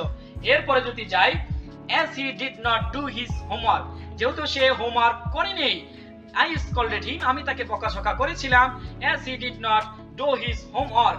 এরপরে দেখেন which was flying, which was flying, এবার হচ্ছে গিয়ে which was flying, যেটা হচ্ছে উড়ে। তাহলে যেটা উড়ে, এটা দ্বারা কি পূর্ণাঙ্গ বাক্য না অপূর্ণাঙ্গ বাক্য? এটা অপূর্ণাঙ্গ বাক্য। আবার দেখেন যদি আরো উদাহরণ দেই অপূর্ণাঙ্গ বাক্যের, which are valuable, তাহলে which are valuable, এই যে যেটা দামি, কোনটা দামি, এটা তো আমরা জানি না। এই যে আবার দেখেন in which I live, আমি যেখানে বাস করি। আরে ভাই তুমি কোথায় বাস করো, এটা তো আমি জানি না। তাহলে এটা অপূর্ণাঙ্গ বাক্য। এবার আরো কিছু কমপ্লেক্সের উদাহরণ দিয়ে আপনাকে বুঝিয়ে দেব যাতে আপনার সহজ হয়। they bought presents which are precious, which are valuable, যেটা আমরা বলেছিলাম which are valuable, তাহলে which are precious, তাহলে they bought presents, এটা কিন্তু পূর্ণাঙ্গ বাক্য যে আমি কি কিনেছি? আমি গিফট কিনেছি, আমি উপহার কিনেছি। আর যদি বলি which are precious, এভাবে যদি আলাদা করে বলি which are precious, তাহলে কিন্তু মনের ভাব সম্পূর্ণ প্রকাশ পায় না। তার মানে মনের ভাব সম্পূর্ণ প্রকাশ পাবে একটা বাক্য দিয়ে, অন্য একটা বাক্য দিয়ে মনের ভাব সম্পূর্ণ প্রকাশ পাবে না। দ্যাট ইজ কমপ্লেক্স বাক্য, that is complex sentence, that is call complex, মানে কি? জটিল, পেঁচানো, ঘুরানো। এরপরে দেখেন I saw a red bird which was flying, তাহলে আমি একটা কি দেখলাম, লাল পাখি দেখলাম, which was flying, তাহলে যেটা কি উড়তেছে, তাহলে এটাও কি কমপ্লেক্স বাক্যের উদাহরণ। এরপরে দেখেন the man who was arrested was a detective, the man who was arrested was a detective। এখানে দেখেন the man, এই যে the man এখান থেকে আসবে, the man এখান থেকে যদি আমরা ধরি, এই যে the man এটা কি এখানে আসবে, the man was detective, the man was detective, তাহলে the man was detective এটা হচ্ছে কি একটা পূর্ণাঙ্গ বাক্য, কিন্তু who was arrested, K arrested হয়েছে এটা কিন্তু আমরা জানি না, সেজন্য এটা কি অপূর্ণাঙ্গ বাক্য। তাহলে এবার আমরা বলতে পারি যে পূর্ণাঙ্গ বাক্য এবং অপূর্ণাঙ্গ বাক্য যদি একই সাথে বসে, পাশাপাশি বসে, যদি কোনো বাক্য তৈরি করে সেটা কি বলে, কমপ্লেক্স বাক্য। এবং এটা মনে রাখার টেকনিক হচ্ছে পেঁচানো গোছানো। তাহলে যে বাক্যটা পেঁচানো গোছানো থাকবে, সম্পূর্ণ অর্থ প্রকাশ করবে না, সেটাকে কি বলবো আমরা, কমপ্লেক্স সেন্টেন্স। ওকে, ঠিক আছে। ওকে, এবার আমরা আলোচনা করব নতুন একটা জিনিস নিয়ে, আপনি কিভাবে বাক্য তৈরি করতে পারেন। দেখেন এখানে আমি দিয়ে দিয়েছি অন টু মানে চাওয়া, কিছু একটা চাওয়া, তাহলে এই অন টু দিয়ে আপনি কিছু একটা চাই, এভাবে বাক্য কিভাবে তৈরি করবেন দেখেন, আই ওয়ান্ট টু ডু, আমি চাই থেকে যখন আপনি টু ডু দিয়ে দিলেন, হ্যাঁ, তখন এটা কি হয়ে গেল, আই ওয়ান্ট টু ডু, আমি করতে চাই। তাহলে আমি করতে চাই, আমি যেতে চাই, আমি খেতে চাই, আমি মারতে চাই, এভাবে আপনি বাক্য বানাতে পারেন অন টু দিয়ে। তাহলে আই ওয়ান্ট টু গো, আমি যেতে চাই। এবার দেখেন আই ওয়ান্ট টু ইট, আমি খেতে চাই। আই ওয়ান্ট টু সুইম, আমি কি সাঁতার কাটতে চাই। যদি বলেন আই ওয়ান্ট টু রিড, আমি পড়তে চাই। আই ওয়ান্ট টু সিং, আমি কি গান করতে চাই। I want two Singh a song. এরপরে আবার যদি বলেন আই ওয়ান্ট টু হেল্প, আমি কি করতে চাই, হেল্প করতে চাই। তাহলে অন টু দিয়ে বাক্য তৈরি করা, অন টু দিয়ে এভাবে বাক্য তৈরি করবেন। আমি আরো কিছু উদাহরণ দিচ্ছি। আই ওয়ান্ট টু লিড, আমি নেতৃত্ব দিতে চাই, আমি নেতৃত্ব দিতে চাই। আই ওয়ান্ট টু স্ট্রাগল, আমি কি সংগ্রাম করতে চাই, যুদ্ধ করতে চাই। আই ওয়ান্ট টু ভিজিট, আমি দর্শন করতে চাই। আই ওয়ান্ট টু কিক, আমি লাথি মারতে চাই, লাথি দিতে চাই। এভাবে আপনি অন টু দিয়ে বাক্য তৈরি করবেন। তাহলে কোনো কিছু চাই সেটা কি অন টু দিয়ে এভাবে তৈরি করা যায়। এরপরে অন টু সামথিং, এই যে আমরা একটু আগে শিখলাম আমি কোনো কিছু করতে চাই, তাহলে এই অন টু সামথিং এরপরে আমরা আরো কিছু অ্যাড করব যাতে করে বাক্যটা বড় করা যায়। তাহলে অন টু সামথিং কোনো কিছু চাওয়া। এরপরে দেখেন I want to do the work, I want to do the work. তাহলে আগে আমরা আই ওয়ান্ট টু ডু পর্যন্ত শিখেছি, এবার আমরা কাজটি যোগ করে দিলাম। তাহলে আমি চাই, কি চাই, I want to do the work. এরপর আমরা অন্য একটা সেন্টেন্স দেখি, I want to go to Dhaka, আমি যেতে চাই। তাহলে কোথায় যেতে চাই, টু ঢাকা, তাহলে টু ঢাকা। এভাবে আপনি সেন্টেন্স বৃদ্ধি করবেন, সেন্টেন্স বড় করবেন, এক্সটেনশন বাড়াবেন। এরপরে দেখেন I want to achieve freedom, আমি কি চাই, এই যে ফ্রিডম কিন্তু আলাদা ছিল, তাহলে আই ওয়ান্ট টু অ্যাচিভ, আমি অর্জন করতে চাই। এই যে আগের যে স্ট্রাকচার ছিল, তাহলে সাবজেক্ট বসবে, তারপরে অন টু দিয়ে আপনি এভাবে বানাবেন। এখানে দেখেন, এখানে যদি আপনি সাবজেক্ট যদি অন্য কিছু দেন, দেই অথবা হি দেন, হি দিলে আপনার সাবজেক্টের সাথে এস বাই এস যোগ করতে হবে, এটা একটু মনে রাখবেন। এরপরে দেখেন I want to serve the nation, তাহলে আমি কি জাতিকে সেবা করতে চাই। I want to help the poor, আমি কি গরিবদের সাহায্য করতে চাই। I want to create new ideas, I want to create new ideas, আমি নতুন কিছু তৈরি করতে চাই, সৃজনশীল কিছু আইডিয়া তৈরি করতে চাই, সৃজনশীল কিছু আইডিয়া চাই। তাহলে এভাবে on to something। আবার I want to visit new places, আমি নতুন নতুন জায়গায় ভ্রমণ করতে চাই। এরপরে দেখেন I want to kick the ball, এই যে আগে আমরা বলেছিলাম আই ওয়ান্ট টু কিক, আমি লাথি মারতে চাই। কিসে লাথি মারতে চাই, কিক দা বল, বলের উপরে। I want to study in Jagannath university, আমি জগন্নাথ ইউনিভার্সিটিতে পড়ালেখা করতে চাই। তাহলে এই যে অন টু সামথিং মানে কি কিছু একটা করা। এরপরে অন টু বি কিছু একটা হওয়া, অন টু বি মানে কি কিছু একটা হওয়া, এটা দিয়ে আমরা বাক্য তৈরি করব। আমরা যদি বলি আমি শিক্ষক হতে চাই, আমি মেকার হতে চাই, আমি মেকার হতে চাই, আমি ইঞ্জিনিয়ার হতে চাই, এটা আমরা কিভাবে বানাবো। তাহলে I want two be a doctor, আমি একজন ডাক্তার হতে চাই। তাহলে অন টু বি মানে কি হওয়া, অন টু বি হতে চাই। তাহলে I want two be a programmer, আমি একজন প্রোগ্রামার হতে চাই। I want two be a dentist, আমি একজন ডেন্টিস্ট হতে চাই। I want two be a doctor, আমি একজন ডক্টর হতে চাই। I want to be a coach, আমি একজন কোচার হতে চাই, আমি একজন কোচার হতে চাই। I want to be a captain, তাহলে কি চাওয়া, want to be মানে হতে চাওয়া, তাহলে আমি ক্যাপ্টেন হতে চাই। I want to be a mayor, আমি নগর পিতা হতে চাই। I want to be a dentist, আমি ডেন্টিস্ট হতে চাই। I want to be a good student, এই যে গুড এর আগে কিন্তু একটা এ বসিয়ে দেবেন, তাহলে I want to be a good student, আমি ভালো স্টুডেন্ট হতে চাই। I want to be a engineer, আমি ইঞ্জিনিয়ার হতে চাই। I want to be a singer, আমি গায়ক হতে চাই। ওকে, এবার আমরা জানবো parts of sentences, subject and predicate. এই সাবজেক্ট এন্ড প্রেডিকেট নিয়ে অনেক সময় ঝামেলা হয়, পরীক্ষাতে দিয়ে দেয় কোনটা সাবজেক্ট। এখানে ইম্পেরাটিভ সেন্টেন্স নিয়ে আমি একটা গুরুত্বপূর্ণ আলোচনা করব, পরীক্ষাতে বারবার আসে। তাহলে দেখেন, এর আগে আমরা সাবজেক্ট প্রেডিকেট কোনটা সেটা জেনে নেই। দ্য ডগ ইজ বার্কিং, এই যে এখানে ডগ, দ্য ডগ এটা হচ্ছে কি সাবজেক্ট, ইজ বার্কিং এটা হচ্ছে প্রেডিকেট। তাহলে এবার আমরা বলতে পারি দ্য ডগ ইজ বার্কিং, যে সাবজেক্ট শুধু থাকে কি, সাবজেক্টের পরে যে বাকি অংশ থাকে সেটাকে কি বলে, প্রেডিকেট। তাহলে সাবজেক্টের পর বাকি অংশকে কি বলবো, প্রেডিকেট। আবার যদি বলি দ্য হিরো রেস্কিউড দ্য ক্রাউডম্যান, তাহলে হিরো কি করেছে, রেস্কিউ করেছে, উদ্ধার করেছে দ্য ক্রাউডম্যান, ভীতু মানুষটাকে। এবার দেখেন হিরোর পরে বাকি অংশ কি, প্রেডিকেট। এবারে নিচে দুইটা এক্সারসাইজ দিয়েছি, আপনি এই দুইটা কমেন্টে আমাকে জানিয়ে দেবেন এটা কোনটা সাবজেক্ট কোনটা প্রেডিকেট। এবার দেখেন ইম্পেরাটিভ বাক্যে সাবজেক্ট উজ্জ্ব থাকে, ইম্পেরাটিভ বাক্যে কি থাকে, সাবজেক্ট উজ্জ্ব থাকে। এই যে দেখেন ওপেন দা কম্পিউটার, পরীক্ষাতে আসে ওপেন দা কম্পিউটার, এটা কি সাবজেক্ট কোথায় এখানে, বা এটার প্রেডিকেট কোনটা, তাহলে পুরোটা কি প্রেডিকেট। তাহলে ওপেন দা কম্পিউটার এটা কি, পুরোটা প্রেডিকেট। লিসেন টু মি এটা কি বাক্য, ইম্পারেটিভ সাবজেক্ট। এই তাহলে ইম্পারেটিভ সাবজেক্টে লিসেন টু মি, এই যে ইউ এখানে কি আছে, উজ্জ্ব আছে। উপরের যে বাক্যটা ওপেন দা কম্পিউটার, এখানেও কি ইউ উজ্জ্ব আছে। তাহলে পরীক্ষার মধ্যে দিয়ে যদি দেয় তাহলে আপনি কি বলবেন, যে ইউ উজ্জ্ব আছে, এখানে ইউ হচ্ছে কি সাবজেক্ট আর প্রেডিকেট হচ্ছে কি পুরো বাক্যটা। এরপরে দেখেন মাইন্ড ইওর ওন বিজনেস, তাহলে ইউ আছে, you mind your own business, তুমি তোমার নিজের চরকায় তেল দাও, ঠিক আছে। এরপরে দেখেন in my pocket is the pen, in my pocket is the pen, এই যে এই বাক্যটা কিন্তু গুরুত্বপূর্ণ বাক্য। আপনাকে একটু কমেন্টে আমাকে জানিয়ে দিন এই বাক্যের মধ্যে সাবজেক্ট কোনটা, একটু দ্রুত কমেন্টে লিখেন এই বাক্যের মধ্যে সাবজেক্ট কোনটা। ভিডিওটা পজ করেন, পজ করে আমাকে জানান এই বাক্যের মধ্যে সাবজেক্ট কোনটা। ঠিক আছে, এই বাক্যের মধ্যে সাবজেক্ট হচ্ছে কোনটা, ইন মাই পকেট আমার পকেটে, ইন মাই পকেট মানে আমার পকেটে, ইজ দা পেন। আমরা সব সময় জেনে এসেছি যে সাবজেক্ট বাক্যের শুরুতে থাকে, কিন্তু দেখেন সাবজেক্ট বাক্যের শুরুতে নাও থাকতে পারে।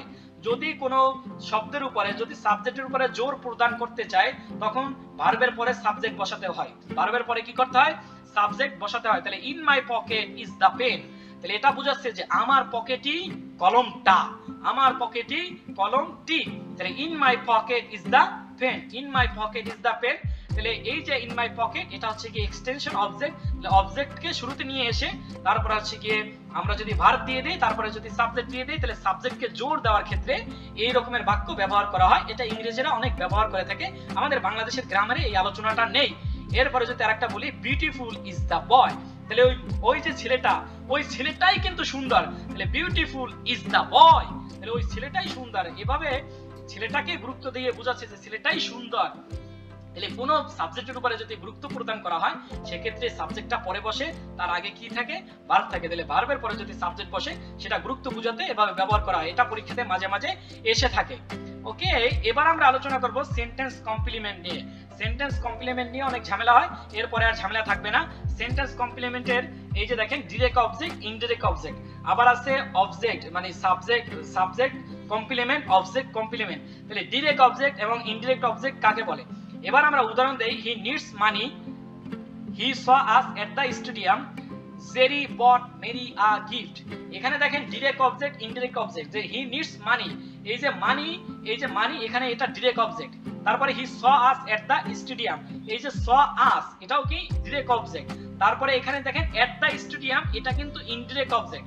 আবার যদি বলি Jerry bought Mary a gift, তাহলে মেরি কিন্তু direct object, a gift indirect object. তাহলে এবার আমরা বলতে পারি ডিরেক্ট অবজেক্ট আর ইনডিরেক্ট অবজেক্টের মধ্যে পার্থক্য হচ্ছে কি, যে ডিরেক্ট অবজেক্ট হচ্ছে কি অ্যাকশনটা করে, যে অ্যাকশনটা সাবজেক্টের অ্যাকশনটা যার উপরে পড়ে সেটাই হচ্ছে কি ডিরেক্ট অবজেক্ট, ডিরেক্ট অবজেক্ট। সাবজেক্টের অ্যাকশনটা যেটার উপরে পড়ে সেটা কি ডিরেক্ট অবজেক্ট।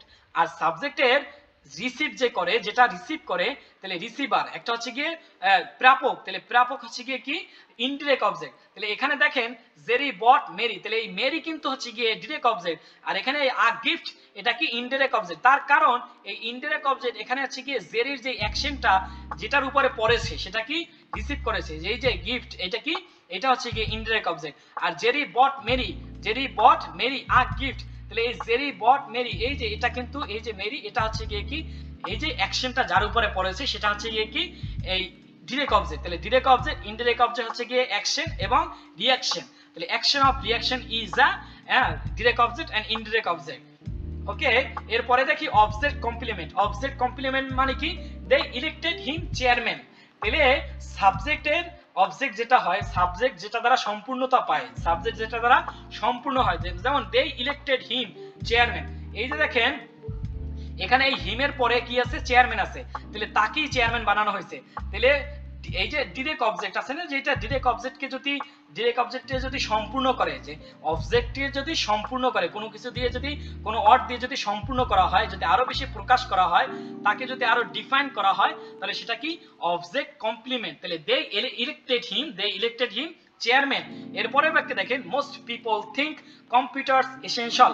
এই দেখেন এখানে এই হিম দ্বারা কিন্তু চেয়ারম্যানকে, আবার এই কম্পিউটার দ্বারা কিন্তু এসেনশিয়াল, কম্পিউটারের প্রয়োজনীয়তা। তাহলে মোস্ট পিপল থিংক, অধিকাংশ মানুষ চিন্তা করে কম্পিউটারের প্রয়োজনীয়তা। এরপরের বাক্য দেখেন they made the problem there. তাহলে এই যে প্রবলেম দেয়ার, তাদের নিজেদের প্রবলেম, তাহলে দে মেড দেয়ার প্রবলেম, তাদের নিজেদের প্রবলেম। এরপরে দেখেন many people find materials arts challenging. এখানে একটা টি হবে, তাহলে মেনি পিপল, অনেক মানুষ খোঁজ করে, ম্যাটেরিয়াল আর্টস চ্যালেঞ্জিং। তাহলে এই যে চ্যালেঞ্জিং, এই যে ম্যাটেরিয়াল আর্টস এর কি হচ্ছে কি অবজেক্ট কমপ্লিমেন্ট। এরপরে দেখেন I have made the job mine. এই যে জবটা, এই যে I have made the job, এই যে জবটা হচ্ছে কি এই জবটাকে এই মাইন দ্বারা কি করছে? পরিপূর্ণ করছে। এটাই কি হচ্ছে কি অবজেক্ট কমপ্লিমেন্ট।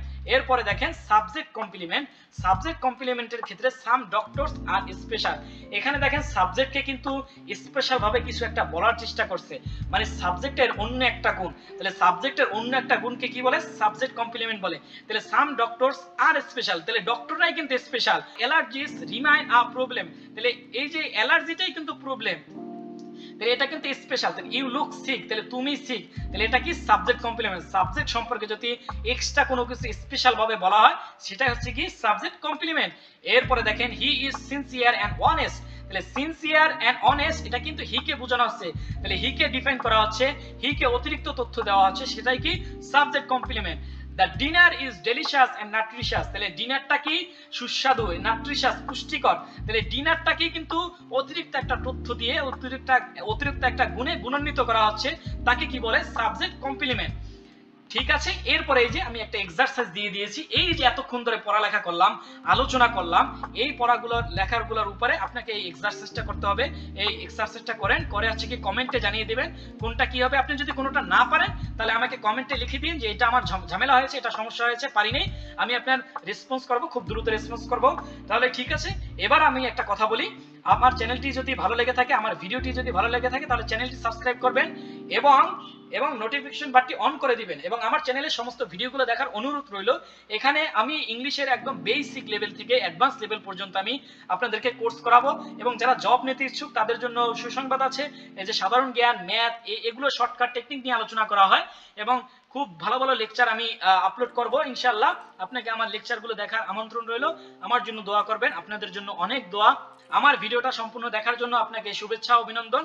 ভালো থাকবেন, আমার সাথে থাকবেন। আল্লাহ হাফেজ।